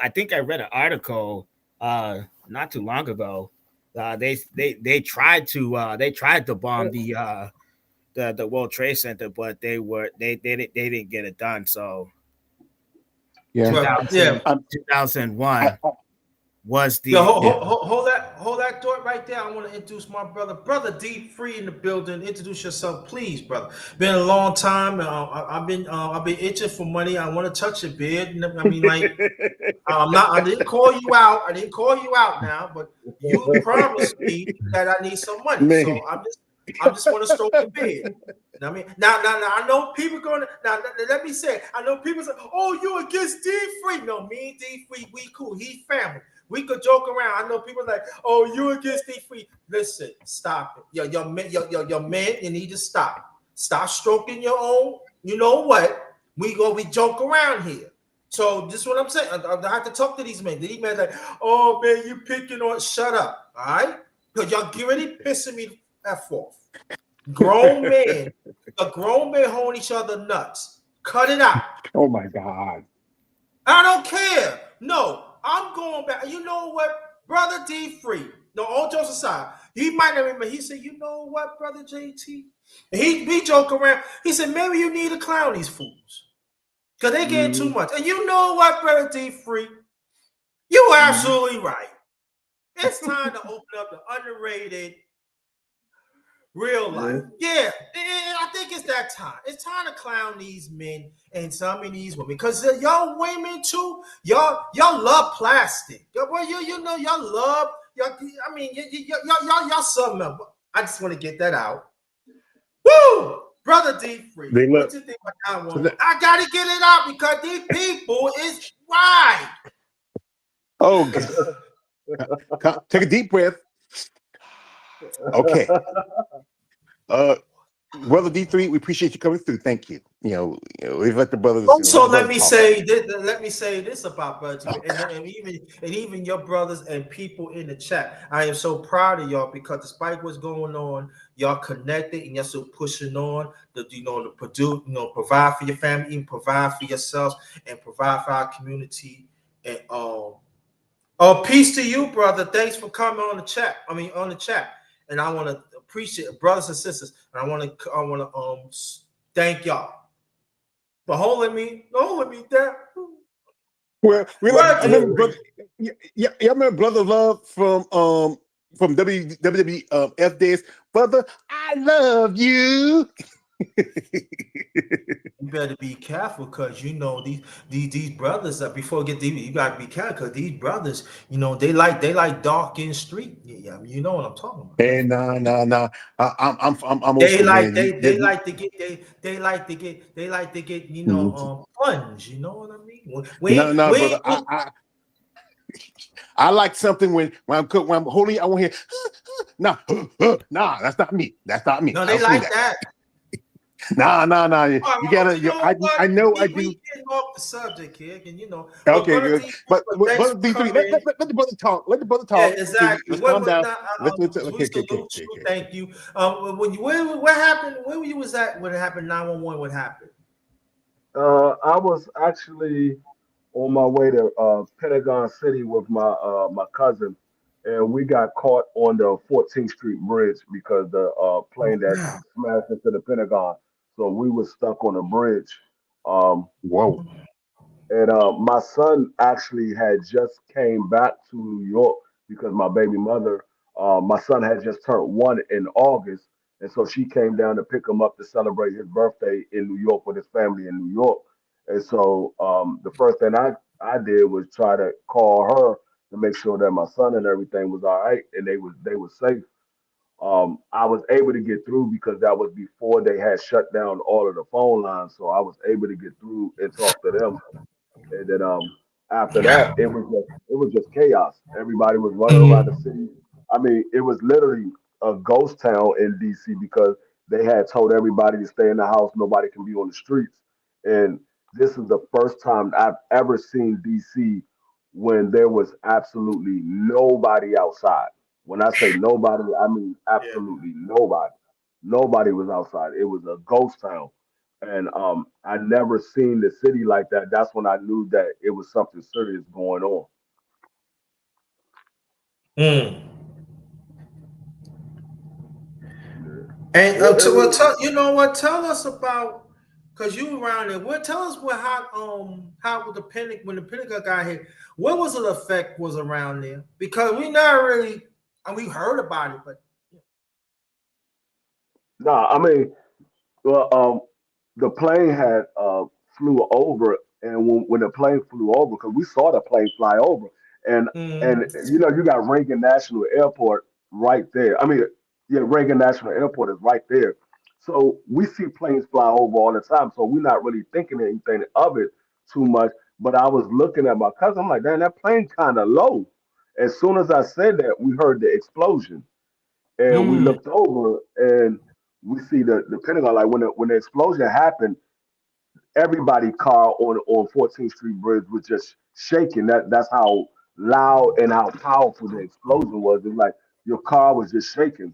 And we look over and we see the plane has smashed into the Pentagon, and then we all this smoke came and pretty much took over the bridge. So people got out of their cars and were trying to get off the bridge because all of the smoke was just coming straight to the bridge, and you Oh, couldn't really breathe.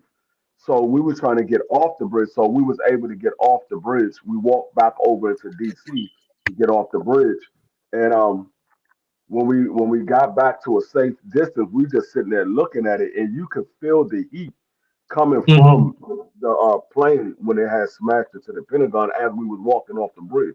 You could just feel the heat coming off the Pentagon, and it was just crazy. I was like, I mean, because at the time I was what 26 years old, and I'd never seen anything like that um, up close and personal.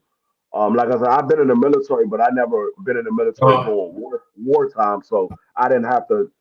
I didn't have to see any things getting blown up and things like that. I mean, the only things that I seen exploded were things that we did deliberately to explode. Um, so to see that up close and personal, it was shocking, and it was nerve wracking because you heard about the plane, us being on the bridge, we thinking it's an isolated incident. We not knowing what's going down in New York, because Mm. the whole New York situation happened right before that, and right when Yeah. it was happening, they were saying on the radio, they were saying breaking news, and they were saying some things was going on in New York, but we're not paying attention to it because we about to go shopping. We on our way to the Pentagon to go shopping or whatever. So we're not really paying attention to what the news is saying. We talking amongst each other, and the plane crashed into the Pentagon. So we thinking it's an isolated incident, and then when we get to back to our house, we find out about everything that went down in New York, and that's when we realized, damn, they was telling us on the radio, but we wasn't paying attention to it. And so that's when we was like, oh snap. But then as you got older and you start doing more digging, you realize this whole thing was orchestrated. And you like, okay, was this really a terrorist attack, or was this something that was deliberately done? And being though I'm the person that I am, I started doing research, and I'm looking and I'm watching how the Trade Center collapsed. And I'm like, something don't seem right, because the plane crashed too high up in the Trade Center for the bottom to cave in like that. If something was going to happen, the top of the World Trade Center would have Yeah. tipped over. It would have Tip collapsed over, right. over. Right. It collapsed from the bottom up. It didn't collapse from the top down. It collapsed from the bottom up.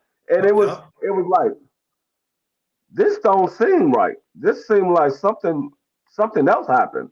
But at the time, we all in the moment, we're not thinking of anything else. We just know that the plane crashed into the Trade Center, and then the Trade Center went down. So we're not looking at it. But like I said, after time went on, you started doing research and you started digging up evidence, and you like, nah, this joint was orchestrated. This ain't something that was a terrorist attack. Yeah, and I mean, because I'm gonna tell you, when I was married at the time, right, y'all, and me and my brother in King, God bless him, he passed away a few years later.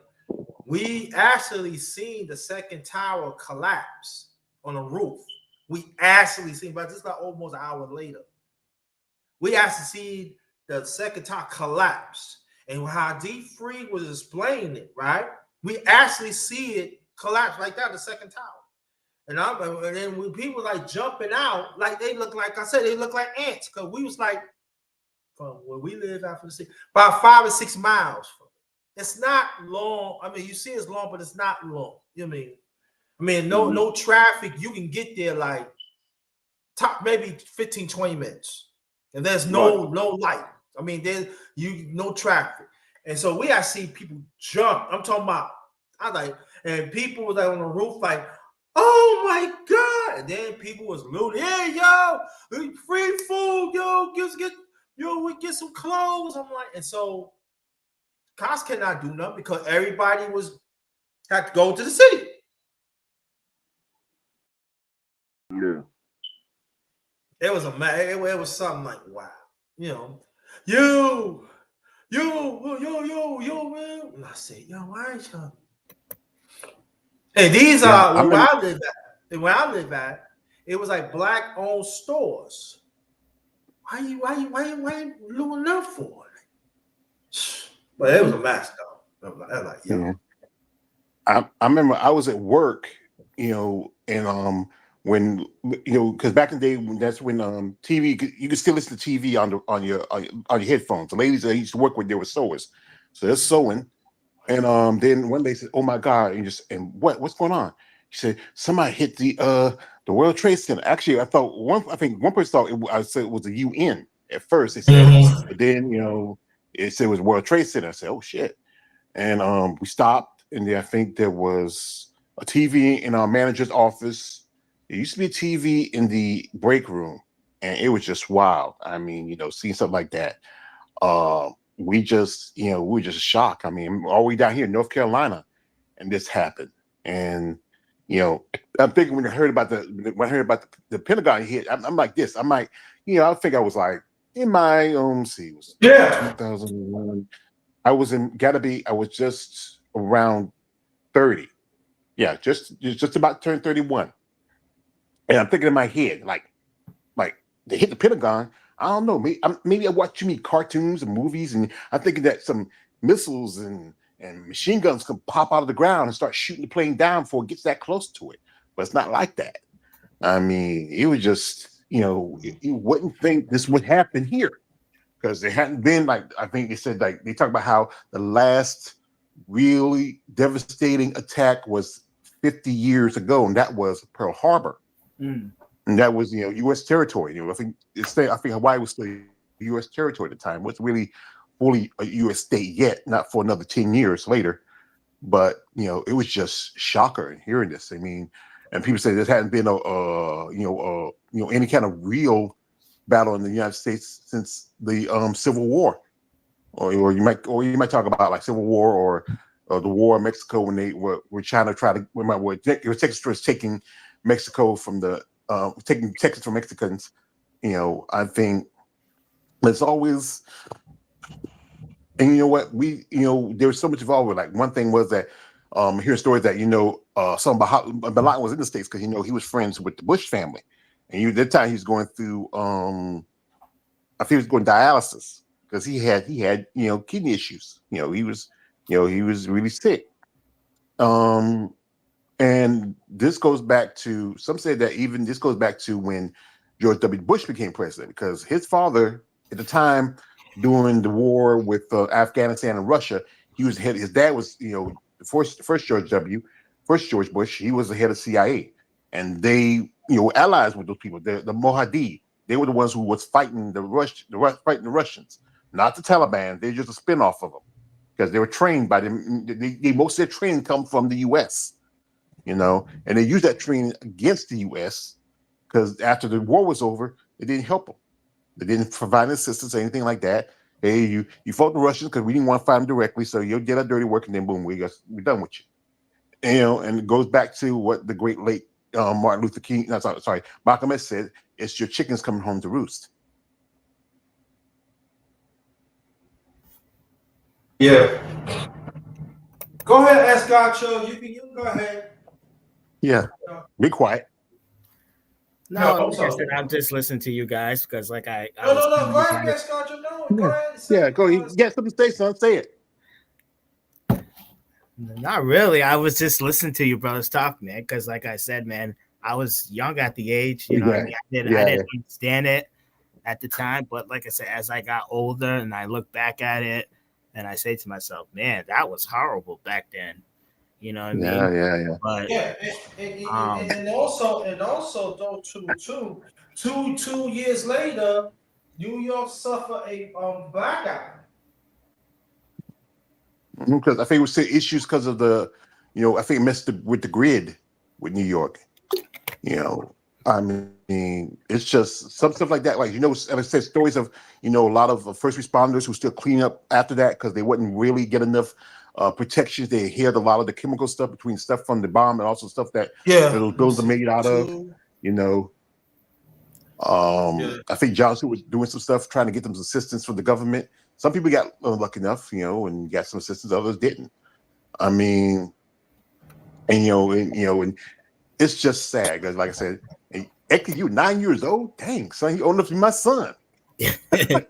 Yeah, man. Because, like I said, I just came back. I seen it on the news when my foster mother was watching it. I just, I didn't understand it. I just went to watch cartoons at the time. I didn't understand it at all, man. I didn't know what was going on. Yeah. I mean, you're still young. You're still a young boy. I understand. Yeah. So even for us adults, we just don't know what's going on because we live in a society where this stuff shouldn't happen. It shouldn't happen, but it does.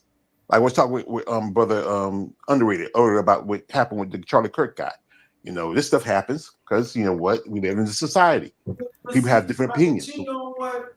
And I'm saying, let me say that two of these brothers, the brothers on the channel, they know me for years. So what I'm saying right now, it's not surprise. All right, it's not surprise. And I say it again, despite I was born and raised U.S. soil, I never trust her, the policies and what will back it up with it. And I'm just saying this: Orange Crush 47. I coined Orange Crush 45. I'm coined that. So anybody use my heat, that came from me. Number one grinder. Orange Crush 45. Now we have Orange Crush 47. Now, the ones who voted for him is what you see, what you get. Like Brother George talked about a little over an hour ago, he had to get off and come back on. There's another shooting. Come on, I mean, and this is the thing about now. People say, but you know, school shooting been going on for a long time. That is true, but not as much. That's not an I mean, excuse. it's a whole lot now, and it's like, and I'm sick and tired of people talking like, yo, they mentally sick and stuff. But see, again, talking about America, y'all don't want to change. So this is the way I feel. The ones y'all voted for Orange Crush 47. Don't complain now what's going on of this USA. I mean, God forbid. Don't check this out. In 2001, 9/11 happened. One of the aides would whisper in George Bush's ears, what happened? What happened? America got attacked, and he's still reading to the kids in kindergarten, somewhere in the South. I think it was in Georgia, if I'm not mistaken. I could be wrong. Right? So this is what I'm saying is this, right? Hurricane Katrina. Where was he? Same thing. Take his time. This is what I'm saying. Come on. Y'all people go wake up. I ain't talking about the ones in the chat. I ain't talking about the ones on the panel. But I'm talking the rest of y'all. I mean, like some of y'all waking up, reading what's going on. Y'all don't like to pay attention to history. Come on, I mean, really, like, so that's what I'm saying. It's all connected. 34 years ago, they let these ones who hit U.S. soil, not just World Trade Center, but the other parts of this USA. And y'all feel there's no connection what's going on right now? Just like I got to repeat it again. Brother Joe talking about another school shooting in Denver, Colorado. Am I right, Brother Joe? You're right, brother. Okay, I just want to make sure I get the time right. Another one. This is what I'm saying. And for me, yeah, you know. Nah, you know, I mean, like, they ain't Charlie Wine. What's his name? Charles, what's his name again? Charlie Jerk. Charlie Jerk got assassinated. Then people say, oh, he got assassinated. That was a professional hit. So you children, you're beyond 50 yards, whatever. So this is what I'm saying. So how do you feel about that? So how do you feel about that?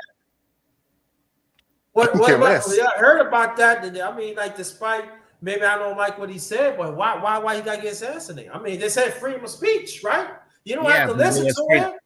Yeah, but it was freedom. Why you got to sue him for it? I mean, he had a family. Yeah, but it was freedom of speech. But did he hear the shit that he?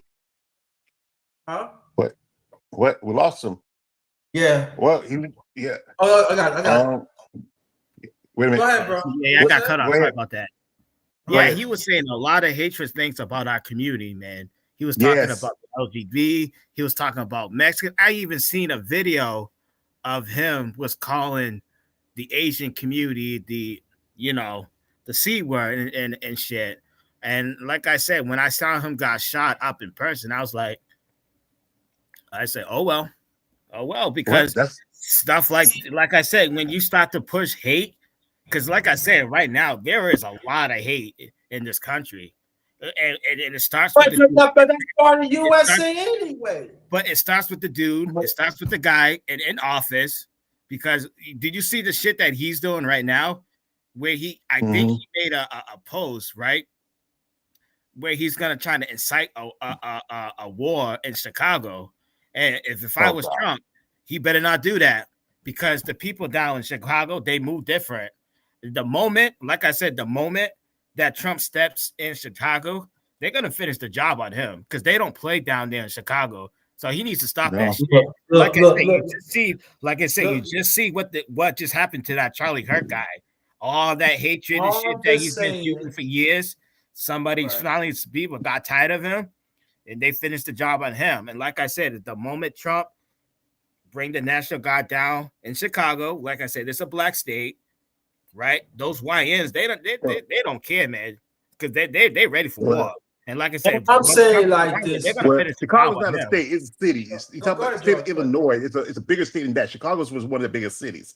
You know, that's what I say about this. Like when my condolences to his wife and children. That's something to say to that. But when you go around and you look at it, the way he was moving, he was already trying to, set up his children to be racist next. Yeah. So you see the kids. But it go like this. He go into college and debating with a bunch of college kids, but he don't go against with some adults like, okay, he made some trash statements about the first black woman who becomes in the Supreme Court. Trash station about Michelle Obama. Trash station about other people saying, hey, you DEI. DEI mostly benefits more white women than do black people. And then when he put like he went to England and did a little debate, he got crushed by the British. And there's a British over there that are racist just as bad as here in America, but they're a little bit more polite when it comes to it. And then when you go to these colleges and you just confronting a bunch of kids, but when you get somebody who's grown and adult, knows their shit, he doesn't know what to say. That's why he avoids a lot of people that he cannot, he can't talk, because they'll tell him, you are still 31 years old. You're just 30. Meaning you still have you still wet behind the ears. Your breath smell like Similac. You don't know shit. You never been through. Yes, you have a nice life. You got everything you got was given to you. But the rest of us out here, especially as black people, we had to work and earn every single thing we get. And when we pull ourselves by the bootstraps, you keep cutting them off. And they talk about the guy who killed the Ukrainian woman. He was mental. It wasn't just because he was a black man who had mental issues. And thanks to a certain president, not Orange Crush, but Nancy, that asshole, he got rid of programs that could have helped people with mental issues. Those programs are gone. And he got shot by a motherfucker who's in love with Jodie Foster. Yeah, all right. Before we get to Antique, welcome to Antique, but this is what I'm saying, right? Any political belief system, I mean, even like we probably hate the person, they should die for it. But I'm just saying that this USA has always been trigger happy. Oh, I don't get my way. I'm going to okay, then what's going to be next? What's going to be next? And brother Antique, excuse me, welcome back. Welcome back. I got the right mic set. Yeah. So I'll tell you what's going to be next. Just that opinion that you gave or that George gave or whoever, they can get shot and they can get their carotid artery punctured from 200 yards away too. That's what happens when you start blasting people because you don't agree with their opinion. That's why I'm not cool with that. I can disagree with half, all, or totally agree with Charlie Kirk. It really don't matter. He had a right to say and voice his damn opinion. And his belief system, and that censorship, if that can happen to anybody, that can happen to everybody, bro. Like, I'm just being real. That's not. This is. But here's the thing about censorship. Want to live in, bro. Yeah, but here about censorship. If it's censorship where you allowed to say something and no one checks you on it, then it's not really censorship. If I can say something where it's the truth, but then you say it's not a truth. When I tell you about the history of slavery, but then you try to block that. Now, he has that right to say that, but understand, you must choose your words wisely when you say it. Because sometimes some people don't agree with you. And I would agree with that. I would agree with that. But for the most part, in 2025, just about anybody that speaks on something like slavery is going to spit out half, quarter, or a percentage of the truth because they don't know what the fuck they're talking about. They weren't there. It's that simple. You know what I'm saying? So Well, that's why I don't even really engage in them discussions. You're going to know what you read, what you heard, whatever. There's going to be things that are left out. There are going to be things that are embellished. Doesn't mean that you're wrong, but there's going to be some context missing because you weren't there to go through it, see well, it, or whatever. That's what I'm saying. There ain't no living slaves or no living slave owners. well, And chances are you I'm haven't gonna spoken tell it. you. So I'm it's gonna say really this real just a quick. game of telephone at this point. Go ahead. Yeah, I'm gonna say real quick. I am a son of sharecroppers. My father, his father was a sharecropper, and his father was a slave. And if I didn't know it from them, I knew it from them because I'm from the South.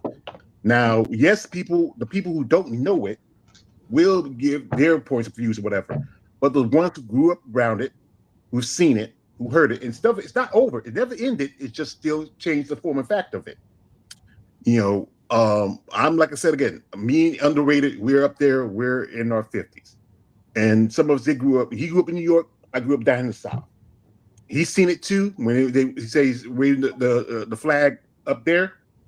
But the thing is, people don't want the whole truth to come out, so you give a little piece here and there. But then we give the airways too much for somebody to handle. Sometimes it be too hot for some situations. But the thing is, it happened, and we need to confront it and get it out there. If you keep blocking and keep hiding from, you can always talk about. Let's remember the Alamo.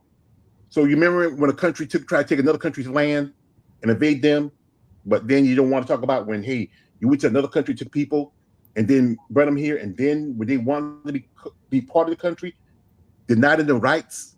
And I've heard stories. Like I said, I had uncles and great uncles that told me stories and stuff like that. I may have not seen it, but they seen it and they told me, and I learned from them. No, hey, I'm not going to disagree with you on that. I've heard stories. I've spoken, you know what I'm saying, to my great grandparents, you know what I'm saying, my grandparents, my parents, you know what I'm saying, relatives, you know what I'm saying, bro. I've talked to all type, you know what I'm saying, survivors of all types of atrocities and stuff like that. So I get it. And a lot of this stuff at this point, I mean, it's going to be a matter of perspective. That's just the world that we live in. So I mean, we try to get as many pieces to the puzzle as possible, and that way we can try to put it in and get a somewhat clear picture. But our picture is only going to be but so clear because we weren't there. And we weren't there. So I mean, I get it. Like even you being a family of family members that were sharecroppers and everything, and I'm not going to diminish or even say what they're saying is untrue because I'm sure it's very much true. But Yeah. it's all a matter of perspective, bro. You know, like that. That's what it is. It doesn't like their truth doesn't negate somebody else's truth. You know what I'm saying? Even though Well, that's the because people truth. are on not because people are on different sides of it, and just like any story, both the hero and the villain believe that they right. Well, Every time. sometimes yeah, but the villain usually he's the one he's doing because whatever beliefs he think it is the right belief, but most times it's not the right beliefs. That's why he's No, the I villain. mean, no, Uh, no, he's just the villain because the author portrayed him as the damn villain.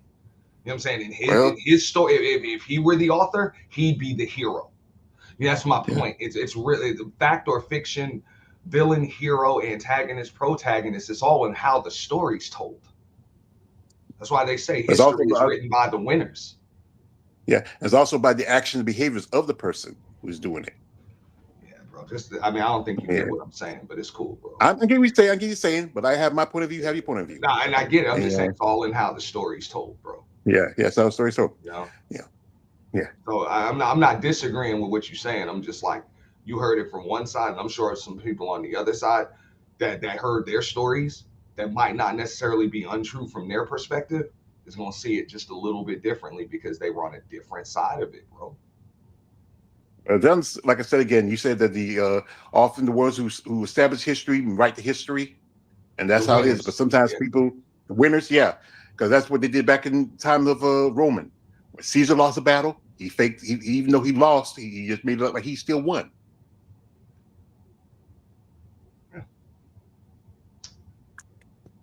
yeah, Yeah, that's true. Yeah. yeah, yeah, yeah.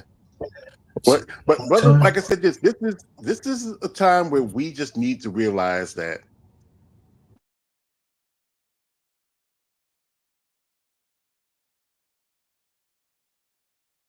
it's going to take a long time before we get to a point where we're more enlightened. Right now, we're still a bit savage in nature. All of us, we have a piece of that in us, in our system. But you know what? It takes time, education, and people willing to want to listen and understand. And those who don't want to listen, understand, that's on them. But the rest of us who see, like, you know what? Got you, brother. There's a better way. Yeah. All right. You know, when we gotta get off. Well, I want to stay longer because I want to try to see some people who else wants to come up. I don't want to block their buses, but brother NT, do you have anything coming up in your channel? You let us know. Yeah, no, we'll be we're planning one of them events, and we're just trying to get a little bit of fun going, but also I'm trying to get to some insightful topics.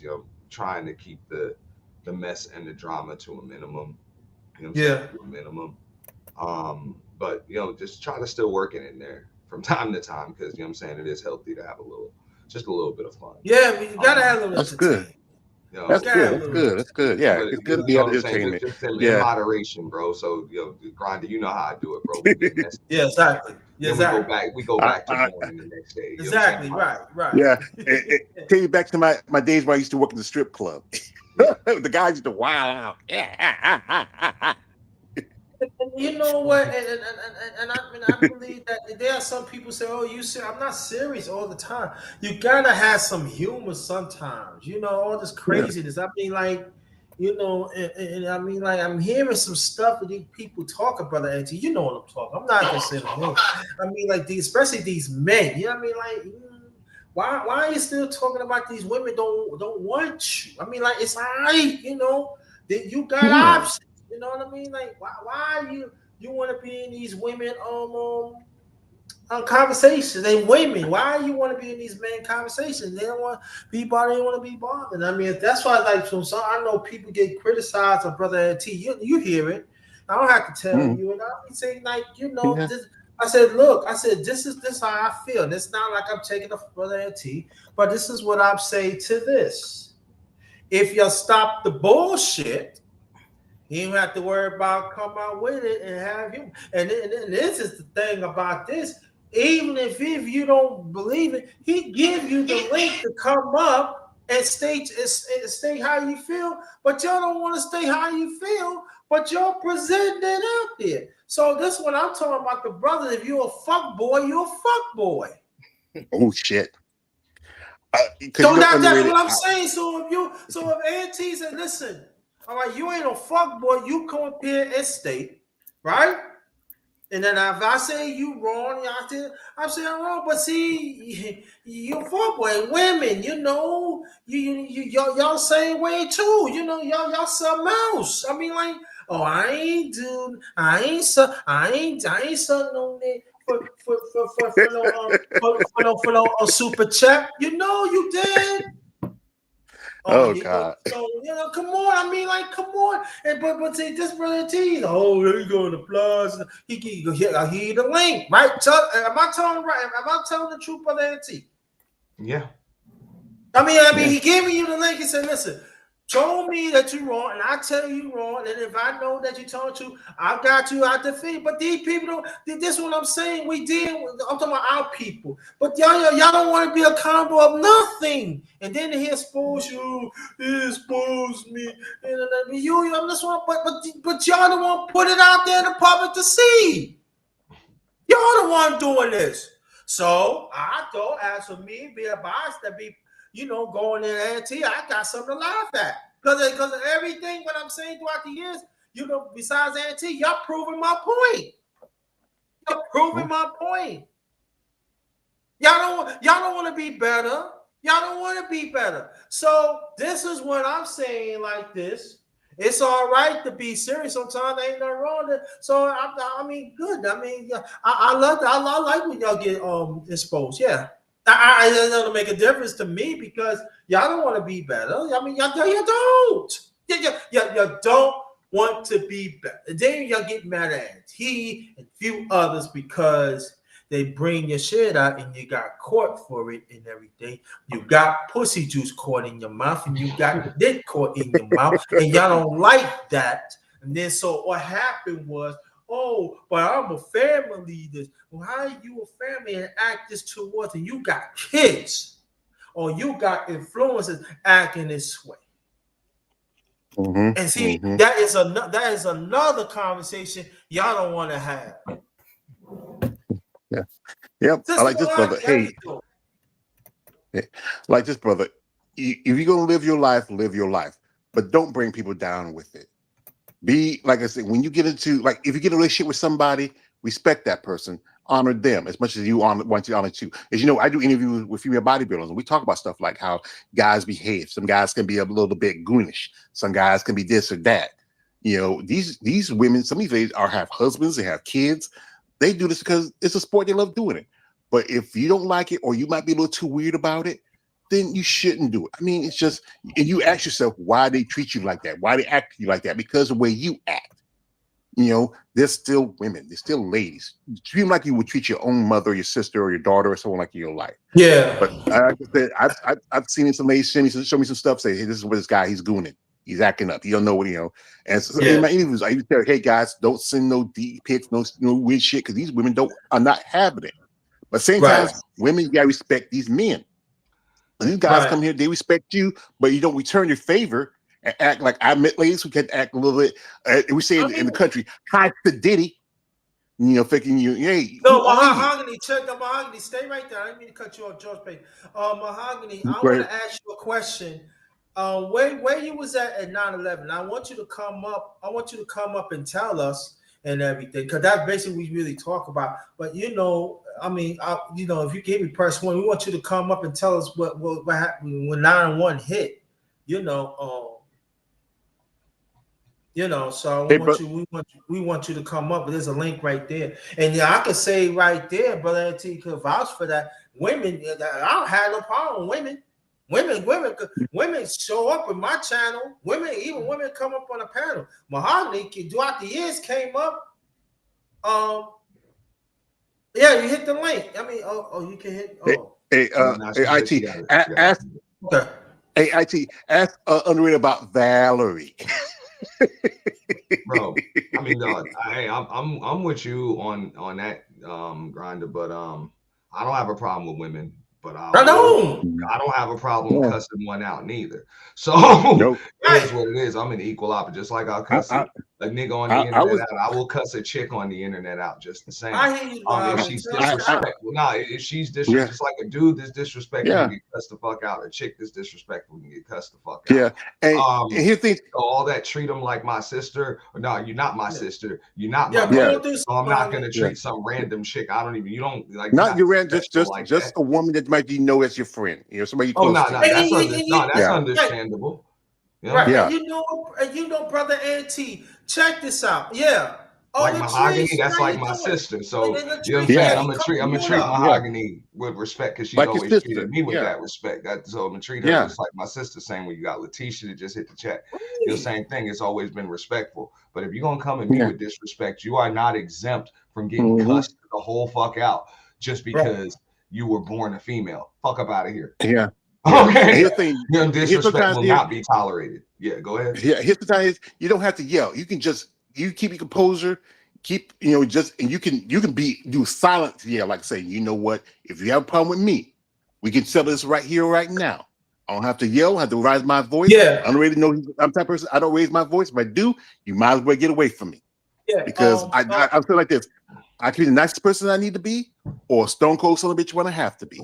Oh yeah, I gotta hit out. It's my lunchtime. Fat man got eat. Thank you. Sister Mahogany, Sister Mahogany and Sister Latrice. We are talking about 911. The sis, please, if you can, please come on up and tell us what happened when 911 hit. What happened? What y'all was doing? I'm talking about Sister Mahogany and Sister Latrice. It's Sister Latrice. The link is in the chat. Please come on up. Please come on up. We want to hear what happened, what y'all was doing when 911 hit. And you know, Huh? Well, I'm gonna say this, brother. It was great time talking with you. A great time talking Thank with you, a you. black man. You know, see you execute still went by here, breath like smell like. Nice to meet you too, All right. brother. All I right. appreciate y'all. You know, see y'all around. Check out my Yeah. channel. I got an interview coming up tomorrow. I got something to do on Okay. Saturday. Shout out to my man, underrated. We got to do. We've been dying to get some chop up together. It's been a long time. Yeah, We yeah. hadn't done too much. We missed doing the MMA boxing talks. It's been a long time Yeah, doing yeah, that. yeah. We gotta talk about that. What's y'all guys' prediction for Canelo versus Crawford? I don't care about the fight. I Next. would have to take Crawford. Yeah, go ahead. I'm going with Crawford. Yeah, okay, I'm going with that too. I'm gonna tell you why I don't like. Terrence Crawford. I got names for some fighters. So I call Canelo Godfather of cherry picking. I really don't care about him. I really don't. I forgot what name I made Terrence Crawford. I really don't care about the fight. I mean, I think whoever you had a name wins, for him. I think really you used to don't have a name care. for him. I used to remember it. I forgot. You used to talk jig about. Everybody calls him Boots, but I think you used to have a name for him. I forgot what it was. I did have names for Crawford. I just forgot. But Canelo, he's the Godfather of cherry picking. I really don't care. Yeah. Well, I mean, anyway, if they brother, ask me to do analysis of it, I'm just saying I got to set up on my channel and have panel discussion. That's the only. But other than that, I really don't. It's all right. You know what I mean? well, brothers, I'm gonna head out. Got to fix a little something for lunch. Thank you. My stomach Appreciate talking that. to me. All right. Love y'all, brothers. See y'all Again, around. Sister Mahogany, if you want to come up and talk about 911, please, that'd be greatly appreciated. I know you spend time with your baby, so I understand that and I want to respect that. But if you can come up, that'd be greatly appreciated. Greatly appreciated. So all right, Sister Latrice, but yeah, but I mean, I have a problem with women. I really don't. I mean, like, why your brothers? I mean, look, I agree with what he said to a degree. Now, if that's the way he chooses to handle it, I ain't mad at him. He's like, hey, you don't yell.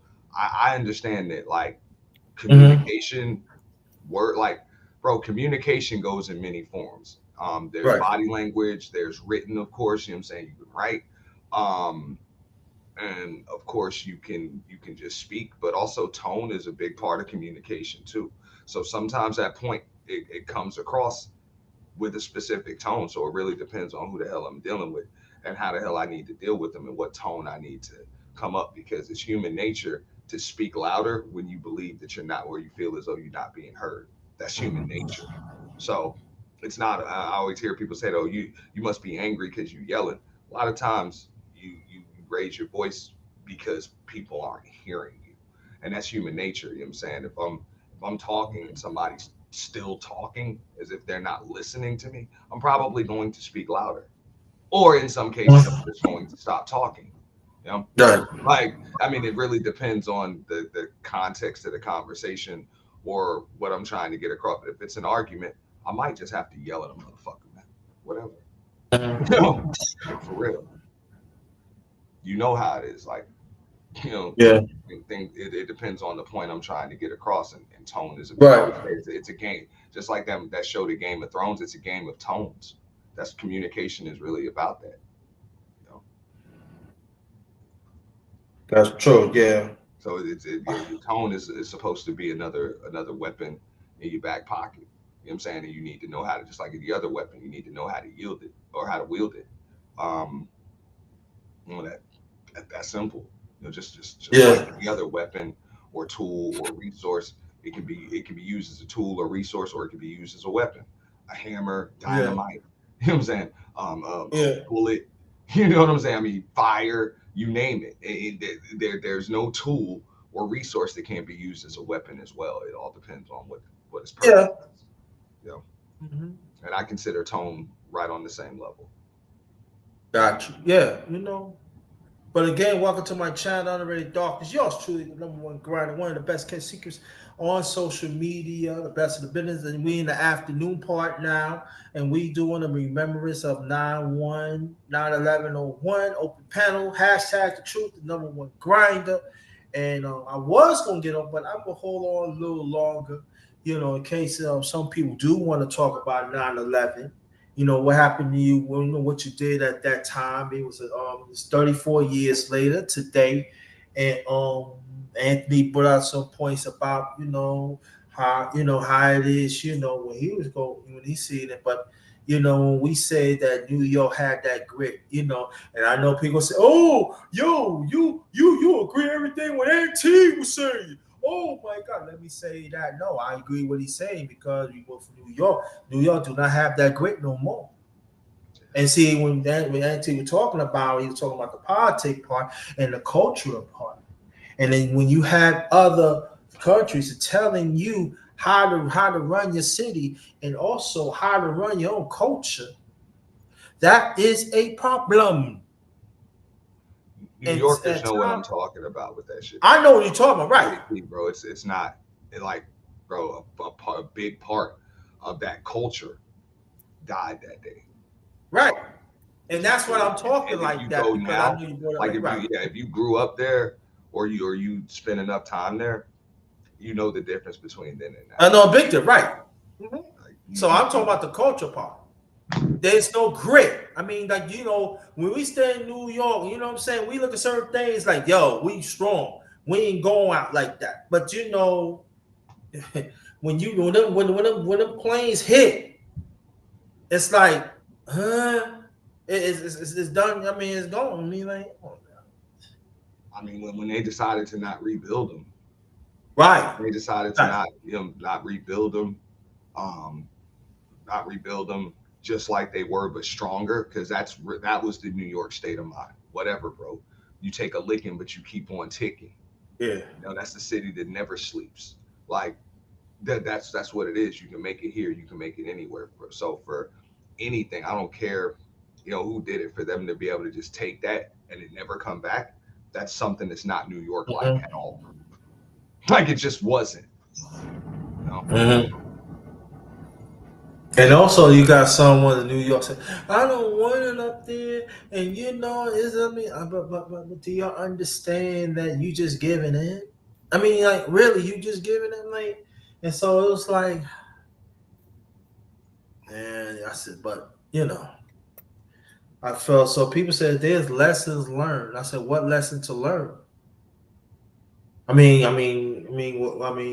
pay homage to the ones that lost and they lost their lives and stuff. That's basically today that we doing. But the grit of New York is is gone. I mean, like, really, like, you can actually feel it. It's like okay. What was it saying? Like, yeah, if you can make God bleed, you cease to believe in God. And that's kind of what it is. That's made that you put a hole in that city and it can never be repaired. Like, just like you said, bro, that city had an identity. That's what it was. It still does, but it still does. There's but things that you're not gonna take from it, because I still feel it whenever I go back. Like, I can still feel it. Any time of the day or night, bro. That's the only city I've ever been in my life that literally has a pulse. Like, it has a pulse, bro, and you can feel it breathe. You can feel it even in the middle of the night. Like, it feels like it's alive. Like the city is alive. And it's still, what I'm saying? You can still feel the energy, in that city. But it's not stronger than it was before. Yeah. Like, it's not. For example, like, I remember when Derek Jeter got that last hit. Bro, you can feel the whole damn, bro. I can feel the damn city. Yeah. Like, you know what I'm saying? And I was in the parking lot. You know what I'm saying? When he did, but you can feel the entire damn borough like shake. You know what I'm saying? When he got that hit, it's like that. And everybody that was shit in anywhere in any of the boroughs could say the same thing. Like, you felt that. Felt that, yeah. So that's just one thing. But when you go, it's just any time of the day or night. Even though things might calm down a little bit, it's still that's a city that feels like it's alive. And I can just remember even growing up on Long Island, when I would go into the city, going to Brooklyn, going to Manhattan, Queens, Bronx, even Staten Island to that degree. Like, NYC is just special. I mean, even when the Yankees was, became a dynasty in the 90s, you felt it. I mean, people say, "How do you?" I said, "You got to be in New York to understand." You felt it. When they make their run, something's gonna happen. It has your attention. Your body is like a certain shift. Like, yeah, something's gonna happen, and it's like a vibration. Oh man, it's like, yeah, I felt like, yeah, like I see actually when the Yankees was winning back in the 90s, like going towards the late 90s. There are actually people actually getting off the train. Listen to the Yankees getting off the train. They didn't have a ticket or nothing. Getting off the train, and then when they went, it was popping. Getting off the train. Motherfuckers was getting on buses. Motherfuckers were traveling like Long Island or whatever. They didn't have no ticket book of all the 5 boroughs, but just be outside Yankee Stadium. I did it. That's what I did, bro. I was chilling right in Bryant Park, bro. You know what I'm saying? And in Midtown. So I'm chilling in Bryant Park, and I'm literally just right on one of the benches outside. I'm listening to the game. You know what I'm saying? I'm listening to the game on my phone, and I'm like, well, bro, it was probably like the, I don't know, 3rd, 4th inning, something like that. And I'm like, man, fuck this, bro. So I jumped right on the 6, bro. Jump right on the 6. Bro, I'll never forget that, bro. I jumped right on the 6 and just, I ain't got no ticket, and I know I'm not getting in, but I just wanted to be close to the stadium because, bro, this is Jeter's last game, and something tells me something special gonna happen. And at the time I was in New York for 2 weeks on business, so I was probably about a weekend, and I'm like, I know I don't come very often, so I'm going right there, right there. I'm gonna get there, and I'm glad I did. So you absolutely right, bro. It's the only place, bro. Billionaires take the damn subway out there, bro. Right. Millionaires definitely. Millionaires, right? They do. I mean, like, so some of them take the subway, others ride by helicopter. You know what I'm saying? They ride by chopper, but they take the train, bus. You don't even know they millionaire. They take and they ride with you. They say, yeah. Because I met a millionaire. This was the Yankees was making a run, and I just you know what I'm saying? He said, I said, I ain't got no ticket. Yeah, and I come to find out he was a millionaire, taking the train, talking. White guy, cool. I forgot his name. Cool. White. He said, "Hey, Yankees won. What you want? I ain't doing it. Come on, drinks on me, food's on me. I'm rocking with him. This New York millionaire." I said, "Dang. I mean, yeah. You want to get home by cab? I put you on the cab." Bro, Just I had to that. go for business one time, and the company I was working for, they rented me a car. I took that motherfucker right back to National, bro. In 2 days, I did 2 days. I'm like, man, y'all keep this shit, bro. Like, oh, it's already paid up for your host. Man, you keep it. I want that motherfucker, bro. I'm stuck in traffic. I get around easier on foot. Right. With the subways and no, for real. Right. I got GPS. They give me GPS, the damn the Easy Pass, all of that crap, bro. All of that crap. But it take too damn long to get around in the damn car. I'm taking the train. I'm taking the bus, bro. Everywhere I gotta go, or I'm just, you know what I'm saying, I'll walk in between. You get around faster like that than you do by car. Yeah.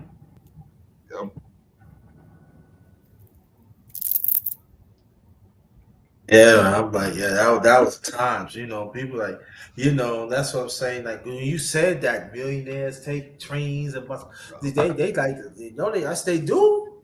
Bro, when I got back, they're like, everything covered. I was like, nah, y'all owe me $70 for this damn Metro card. That's the fuck y'all owe me. You know what I'm saying? $35 a week. That's what it was. I don't know. Prices probably don't went up on that shit. But that shit was $35. Y'all owe me about $70 for that damn Metro card.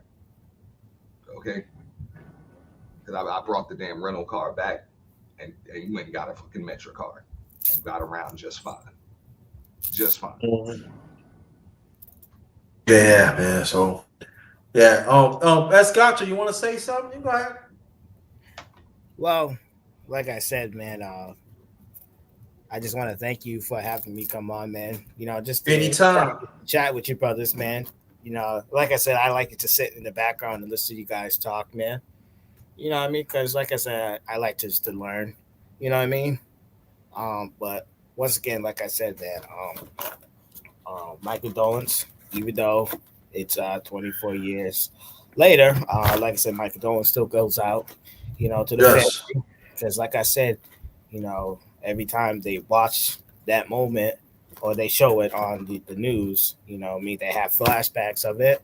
And I know still to this day, they still traumatize it because, they lost their loved ones, you know what I mean? So, like I said, my love and condolence still goes out to them, you know what I mean? Because, like I said, that's event in history that we will not forget.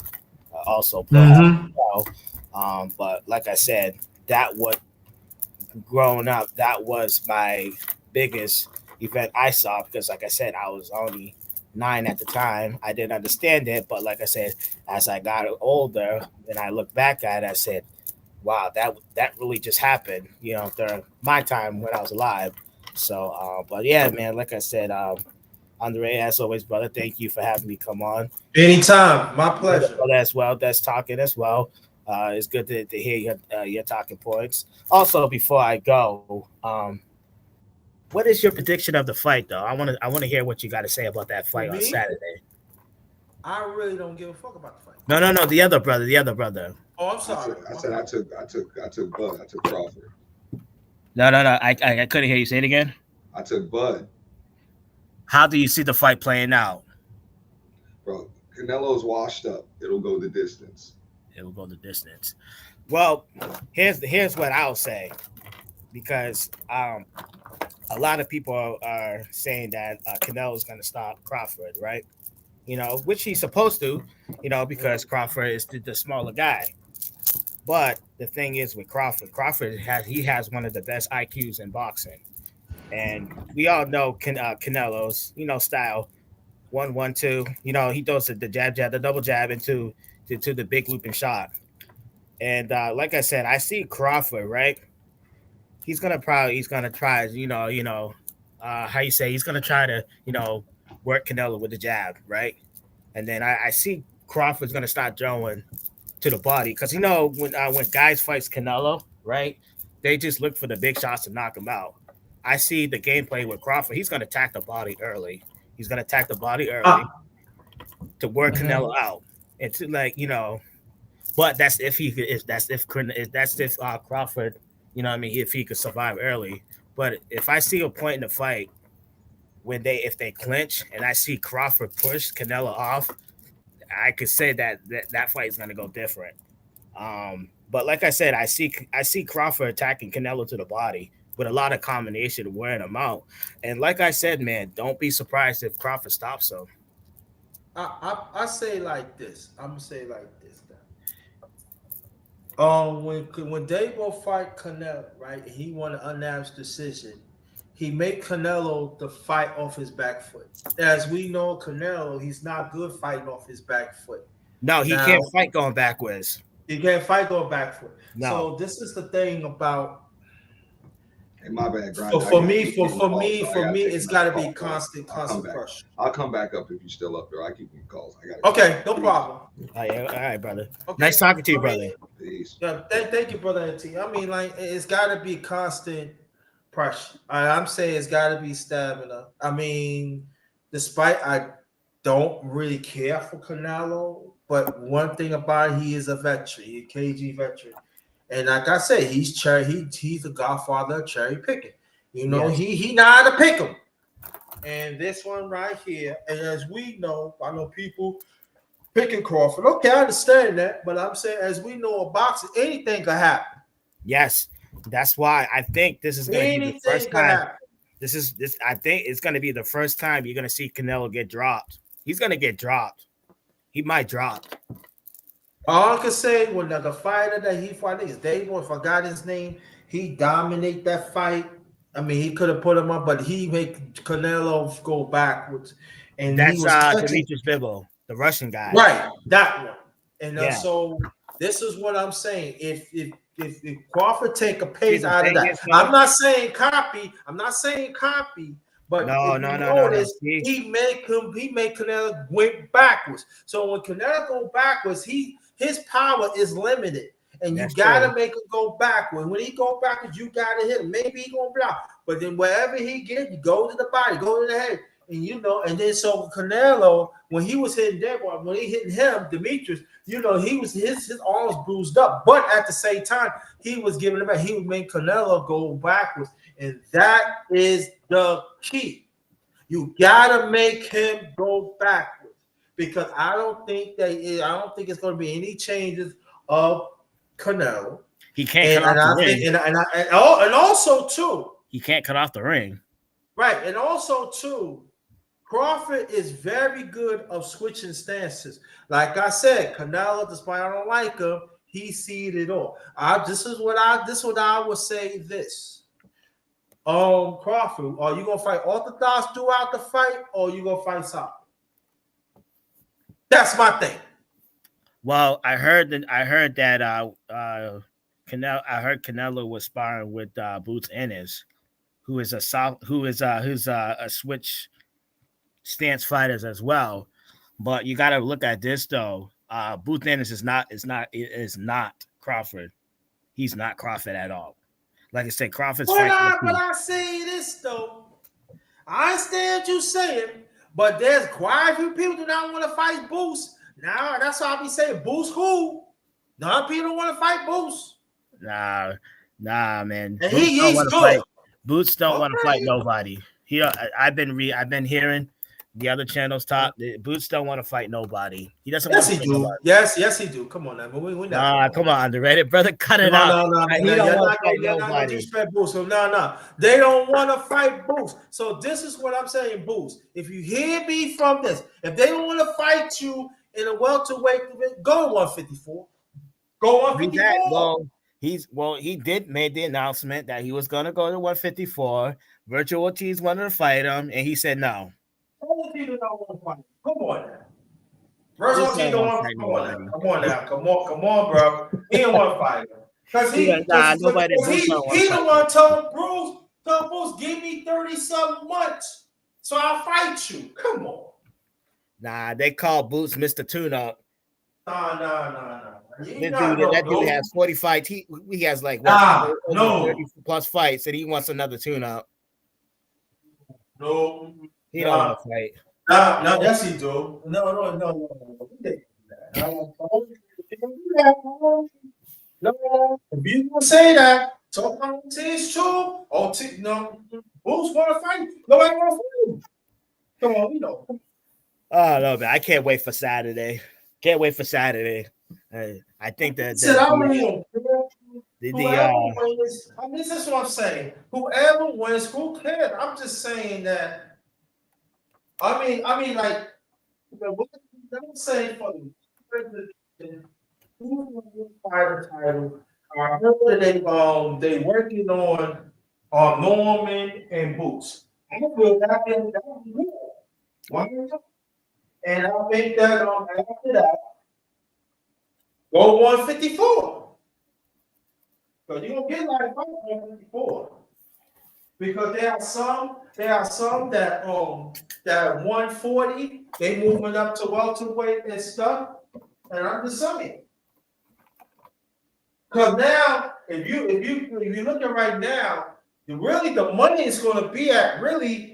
I can say 140. I can say 140 there's gonna be some fights at 140.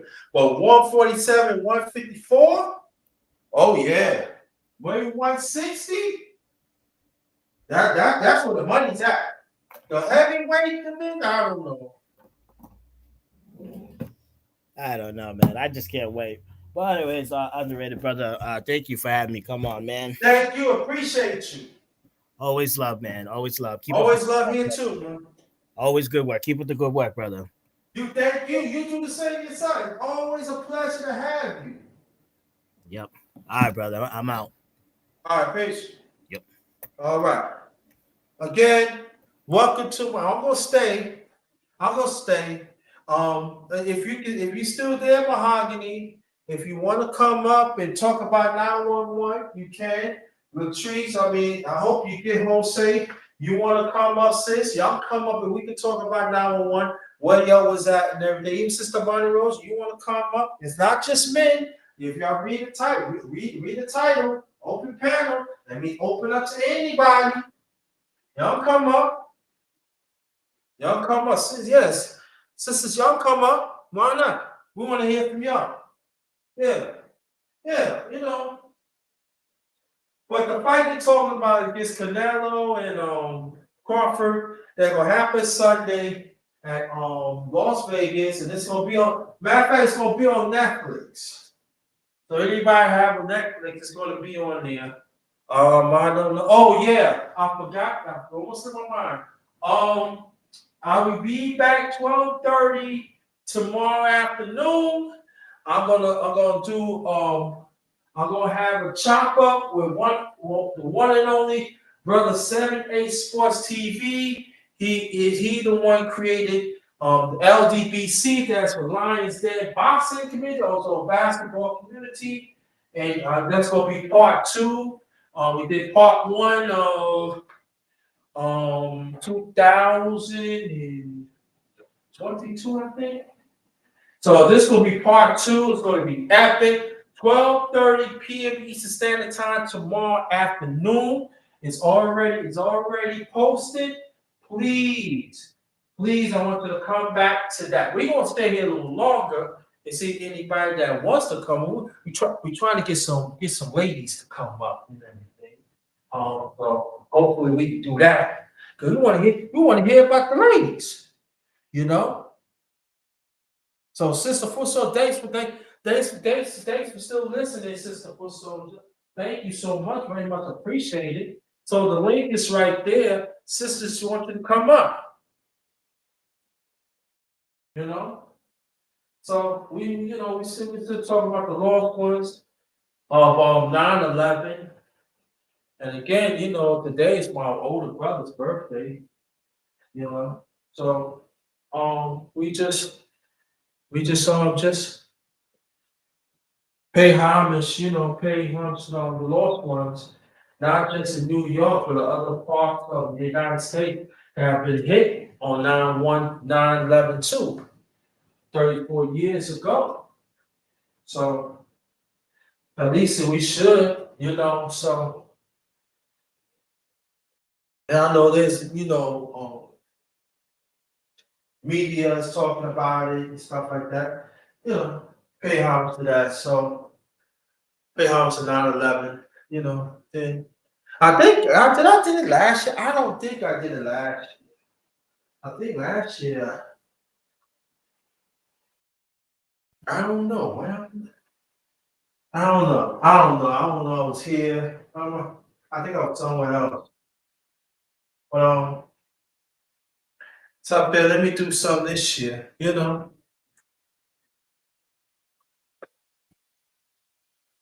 So Sister Manuel, thanks for coming back.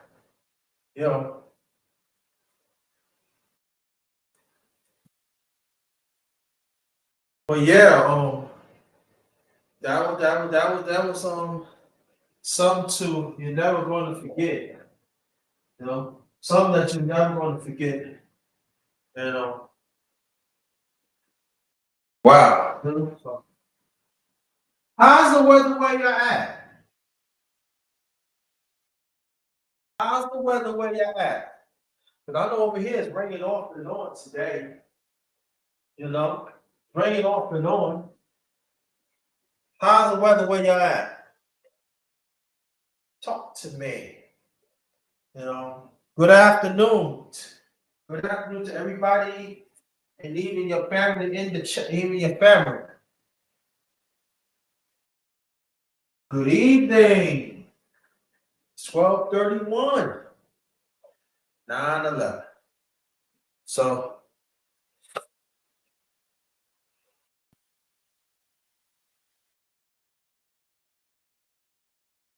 So we here and everything. So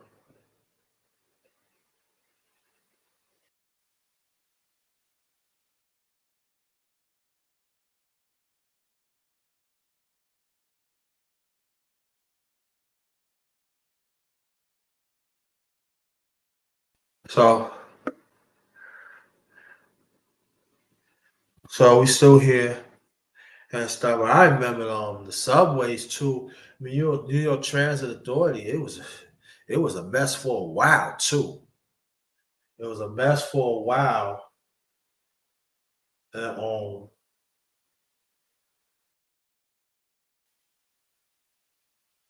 after it was done, New York and the United States was all time high. Oh, people, oh yeah, there are people together and stuff. Man. I said, you ain't gonna last long. I was right. And other people said the same thing. We was right.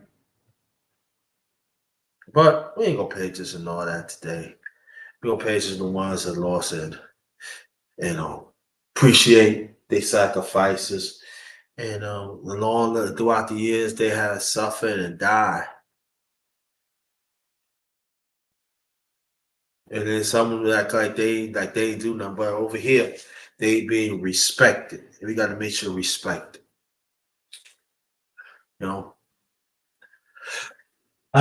This USA. And also, we got to pay homage. And also, we got the one who lost their lives. What brother George Page was saying. Another school shooting in Denver, Colorado. We have to pay. We have to pay respects on that. So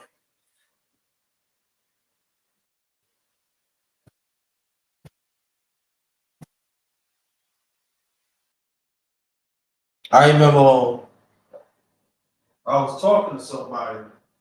This was a while back, and he asked me a question, and he was asking me, "Are you afraid to leave the house and take care of some things?" I said, I cannot be afraid. I mean, like I gotta go out. I gotta go out. I gotta, do whatever I can to protect myself. To stay out of trouble. But you know how things happen. And when I get back, I pray to God. I think I could put my key through the door. I'm in the house. So we deal with vicious people.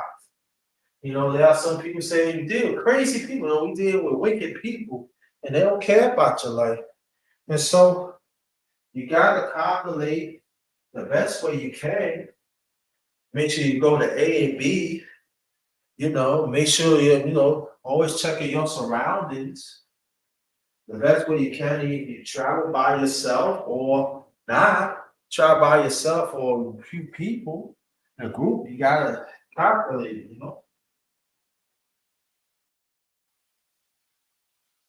And that's very important. Huh? And trying to avoid situations the best way I can. That's what I'm trying to do. I'm trying to avoid situations the best way I can. You want, oh, okay. Suck it, you a punk. I do that. Hey, look, we ain't gonna do all that. They walk away. So there'll be a time throughout the years of my lifetime I have to walk away. So I have to understand whatever I have, the great to have, I can lose all day, lose your temper. Sometimes you have to think for others. Sometimes you got to think for that person, and that person has to think for yourself. Like I always say, it sucks, but that's the way you gotta go about it.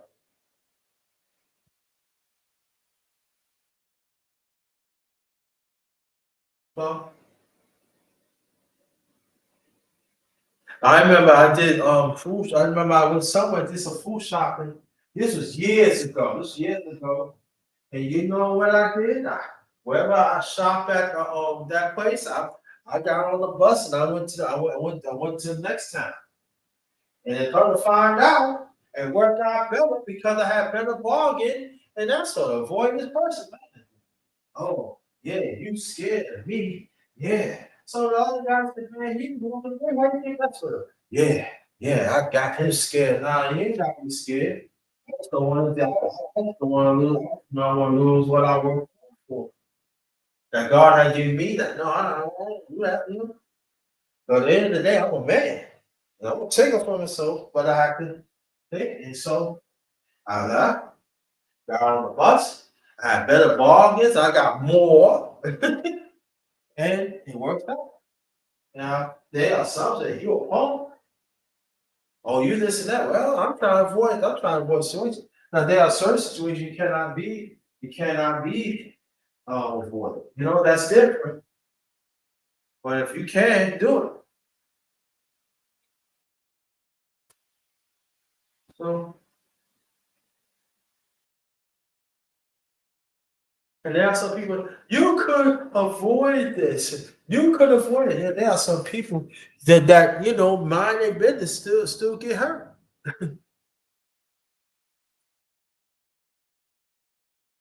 Y'all can hear me. Press one. Y'all can hear me. Press one. So we have to understand that. Y'all can hear me. Press one.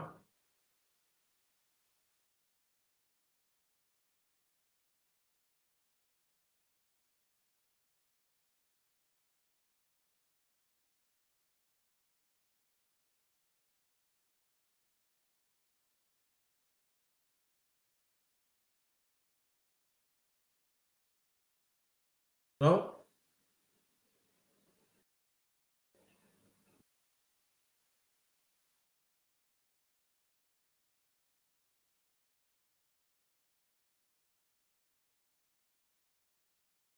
Hold on for 1 second. I'll be right back.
Hello, I'm back. I'm back. I'm back.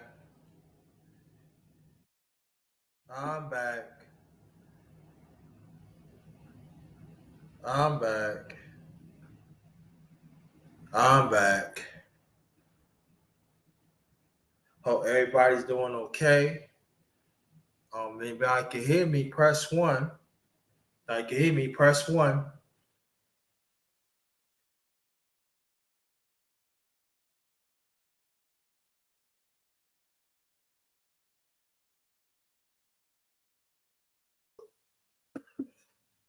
Yeah, but let me make this announcement again. Welcome to my channel, Underrated Darkness. Yours truly, the number one grinder, one of the best kept secrets on social media, the best of the business. And this is good afternoon. Remember 9101 open panels, hashtag the truth, the number one grinder.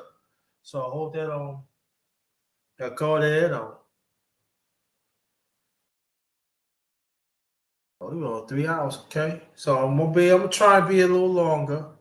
And be a little longer. So in case like any of that wants to come on, come on, y'all can. So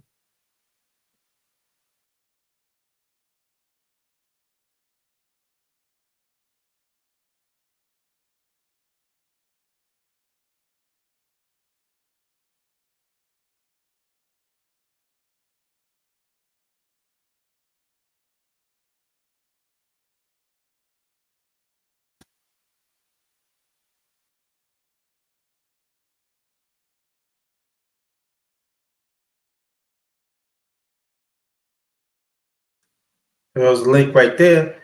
Anybody that wants to come on, want the women to come on too. Want the women to come on. If not, I ain't gonna be here that long. We've been on here over 3 hours. That's good though. Great conversation. Great conversation. Again, I will do another chop up part two of my brother 7A Sports TV, the creator of LDBC, that stands for Lions Den Basketball Community, also basketball community. Tomorrow, 12:30 p.m. Eastern Standard Time. So he be right here. We're gonna chop it up on the Darkness Roundtable. Again, that be part two. So I want you to come back tomorrow. I don't know. I might do a little something later on. I don't know. It depends. You know.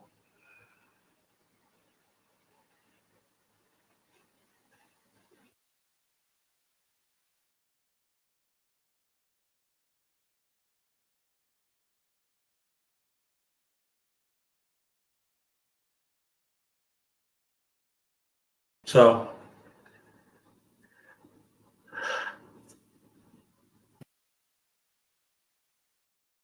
tomorrow, 12:30 p.m. Eastern Time.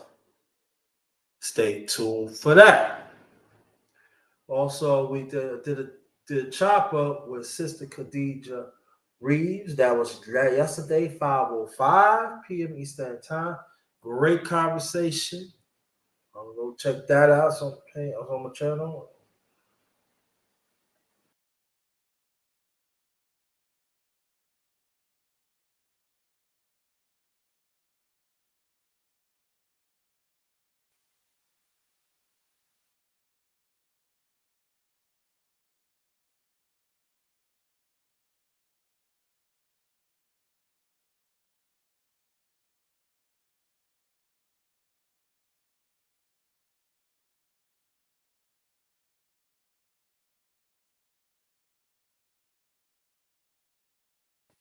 Wait for some more people to come on.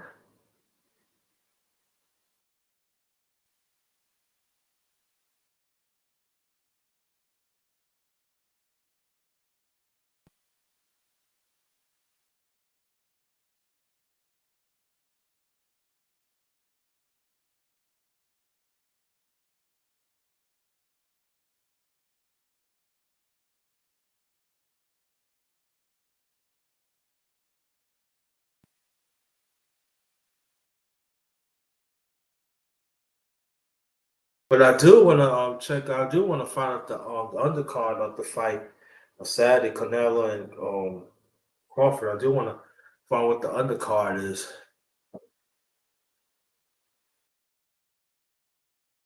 So.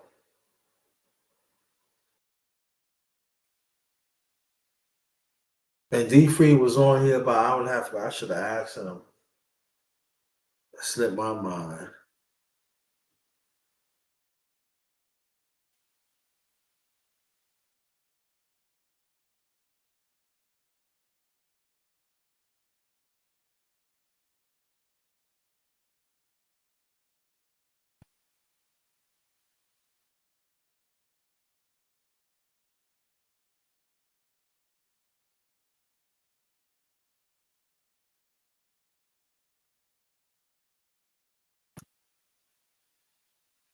Yeah, but it's sad when you see, just back in 9/11, see like young kids was crying because they don't see they ain't gonna never see their parents no more. That was sad.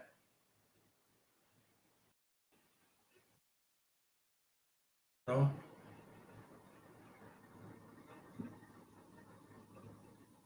That was real sad.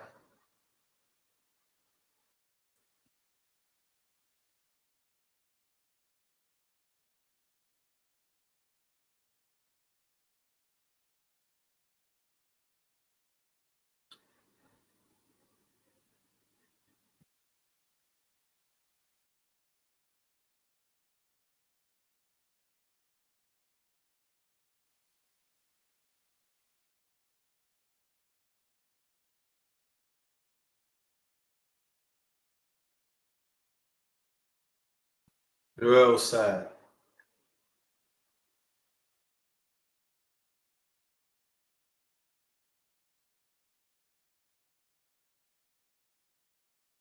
Very, very, very sad. No.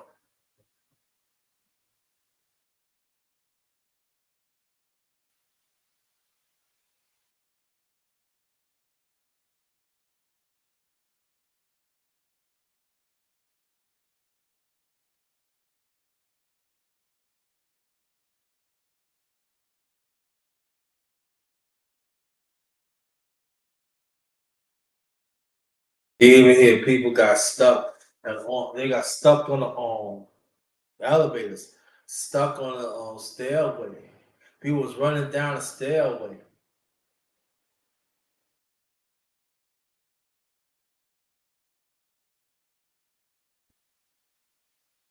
I had a friend that works at World Trade. He's still living to this day. He said, Jay, he said, yo, when I told you I got out of the nick of time, I got out of the nick of time. Him and this, some people. No. Like the whole night department. He said, we got back in the nick of time. He said, when I told him, he said, yeah, he said, we usually go and eat out of breakfast, a restaurant, or like up like in World Trade. They said, no, we go home. They came home.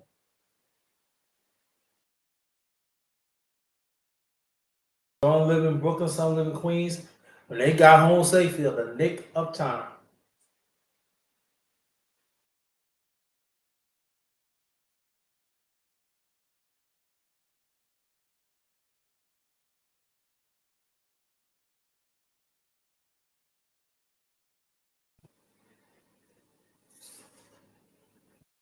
Time.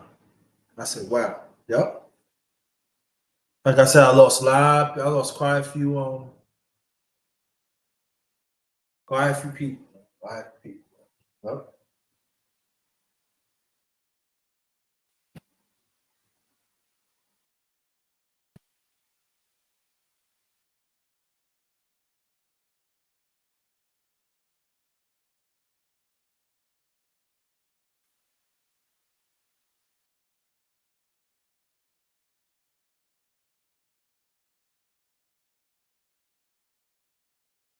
Quite a few people. Well, I'm looking for some ladies to come on here to Talk about 911 too. Come on the panel.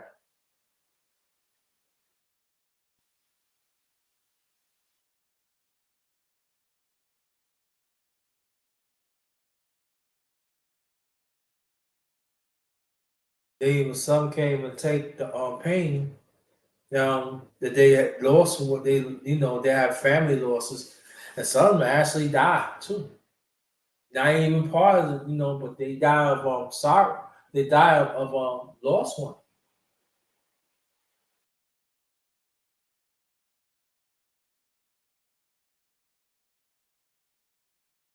If there ain't nothing to live for, then some of them they didn't commit suicide. They just die off. Nothing to fight for,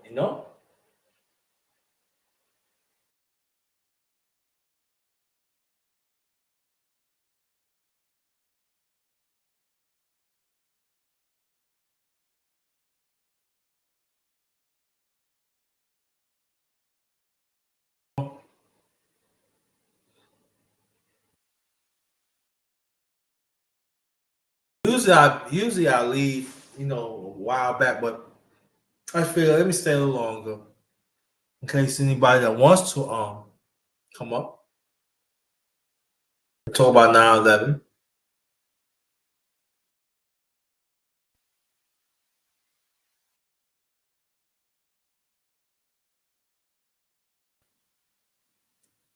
No?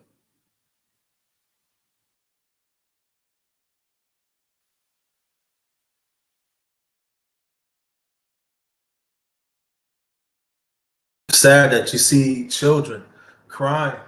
They ain't never go see their parents anymore, grandmother or brothers, sisters, aunts, uncles, man.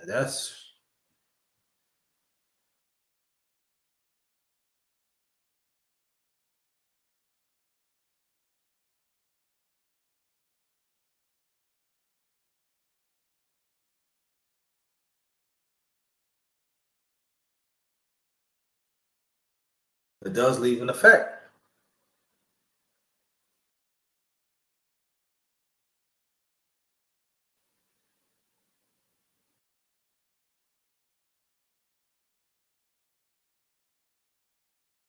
So,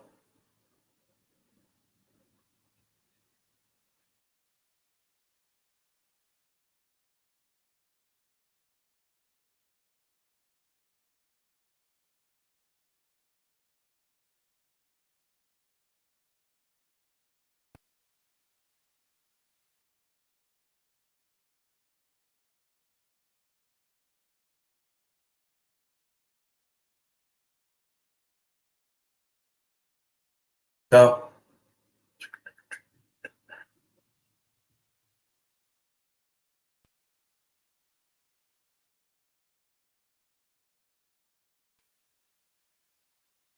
you too, foot soldier. Thanks for tuning in. Very much appreciated. Hopefully we get you on the panel soon. Talk. Cause I'm gonna wait a few more minutes. There's nobody come through. I'm getting on. I'm trying to see any ladies who will get on. Talk about 911.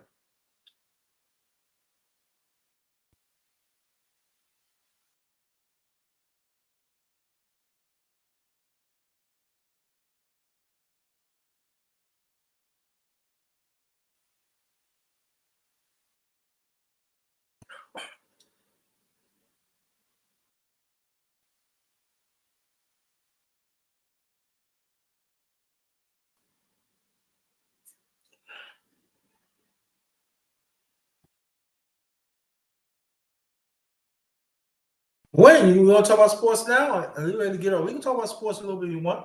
If you come up, you want to, but if not, it'll be another time. But you say you're going to leave, right? Let me know.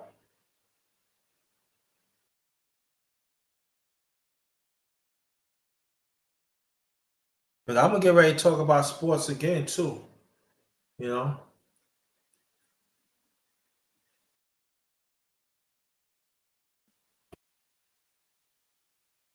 You want to come up? Let me know. in the chat. Okay, I got you.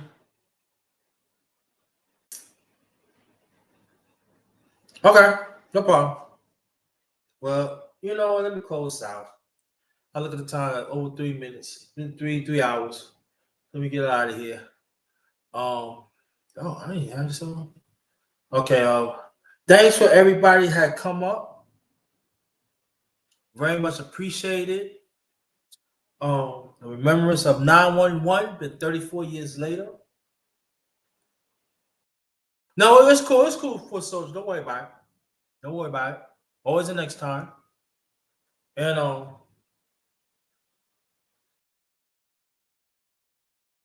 just remember the ones that gave their life. The heroes and also other lost ones.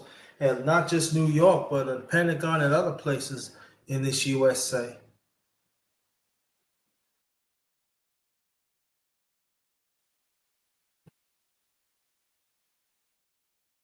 September 11, 2001 will never be forgotten.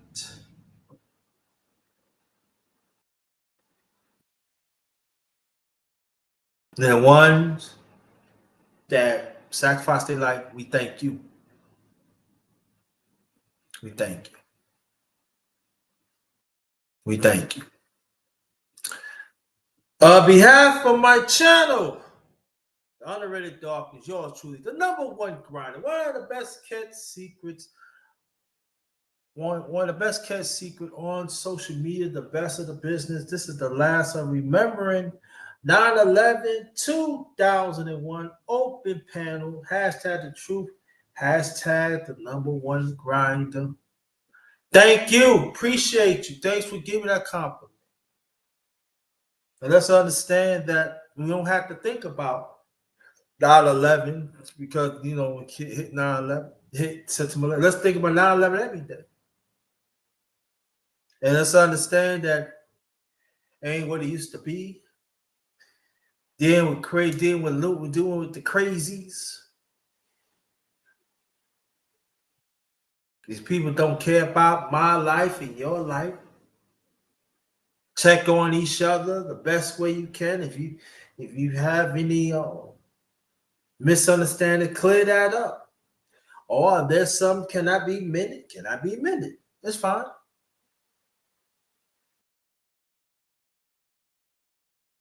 You know, people say keep America strong. I don't know about that. You know.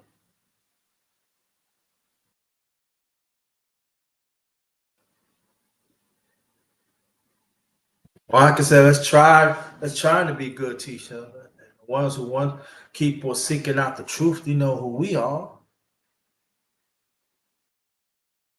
Keep on standing on truth.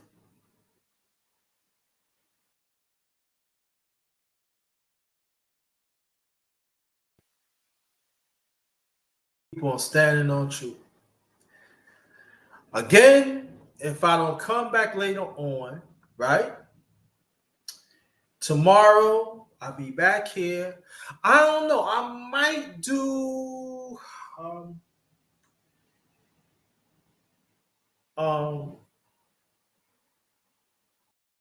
good morning to the fam. I think it's part 48. I'll probably do that early in the morning, and it's gonna go right straight through brother 7 8 Sports TV part 2 of the chop up. That'd be 12:30. If I feel up to it, I might do good morning to the fam, but that might be early. That might be maybe about maybe 9:35, same, or maybe 9:05, between 9:05 or 10:05, something like that. Good morning to the fam, you know, in case they don't want to come and talk and stuff. But you know, let you know right now. After that, it's 12:30 tomorrow afternoon, 12:30, 12:35 Eastern Standard Time. 12:35 Eastern Standard Time. Then brother 7 8 Sports TV will chop it up with me in the Darkness Roundtable part 2. So I want you to go. Stay tuned for that. Stay tuned for that. All right. So if I don't come back later on, I'll see. I don't know about tomorrow morning. I'll see. You know, never know. Never know. No, I know, and I might talk about the fight. I don't know. But thank y'all so much. Thank you so much. Have a blessed day. Have a blessed day. This one is Ghost out. Be good to each other. Ghost.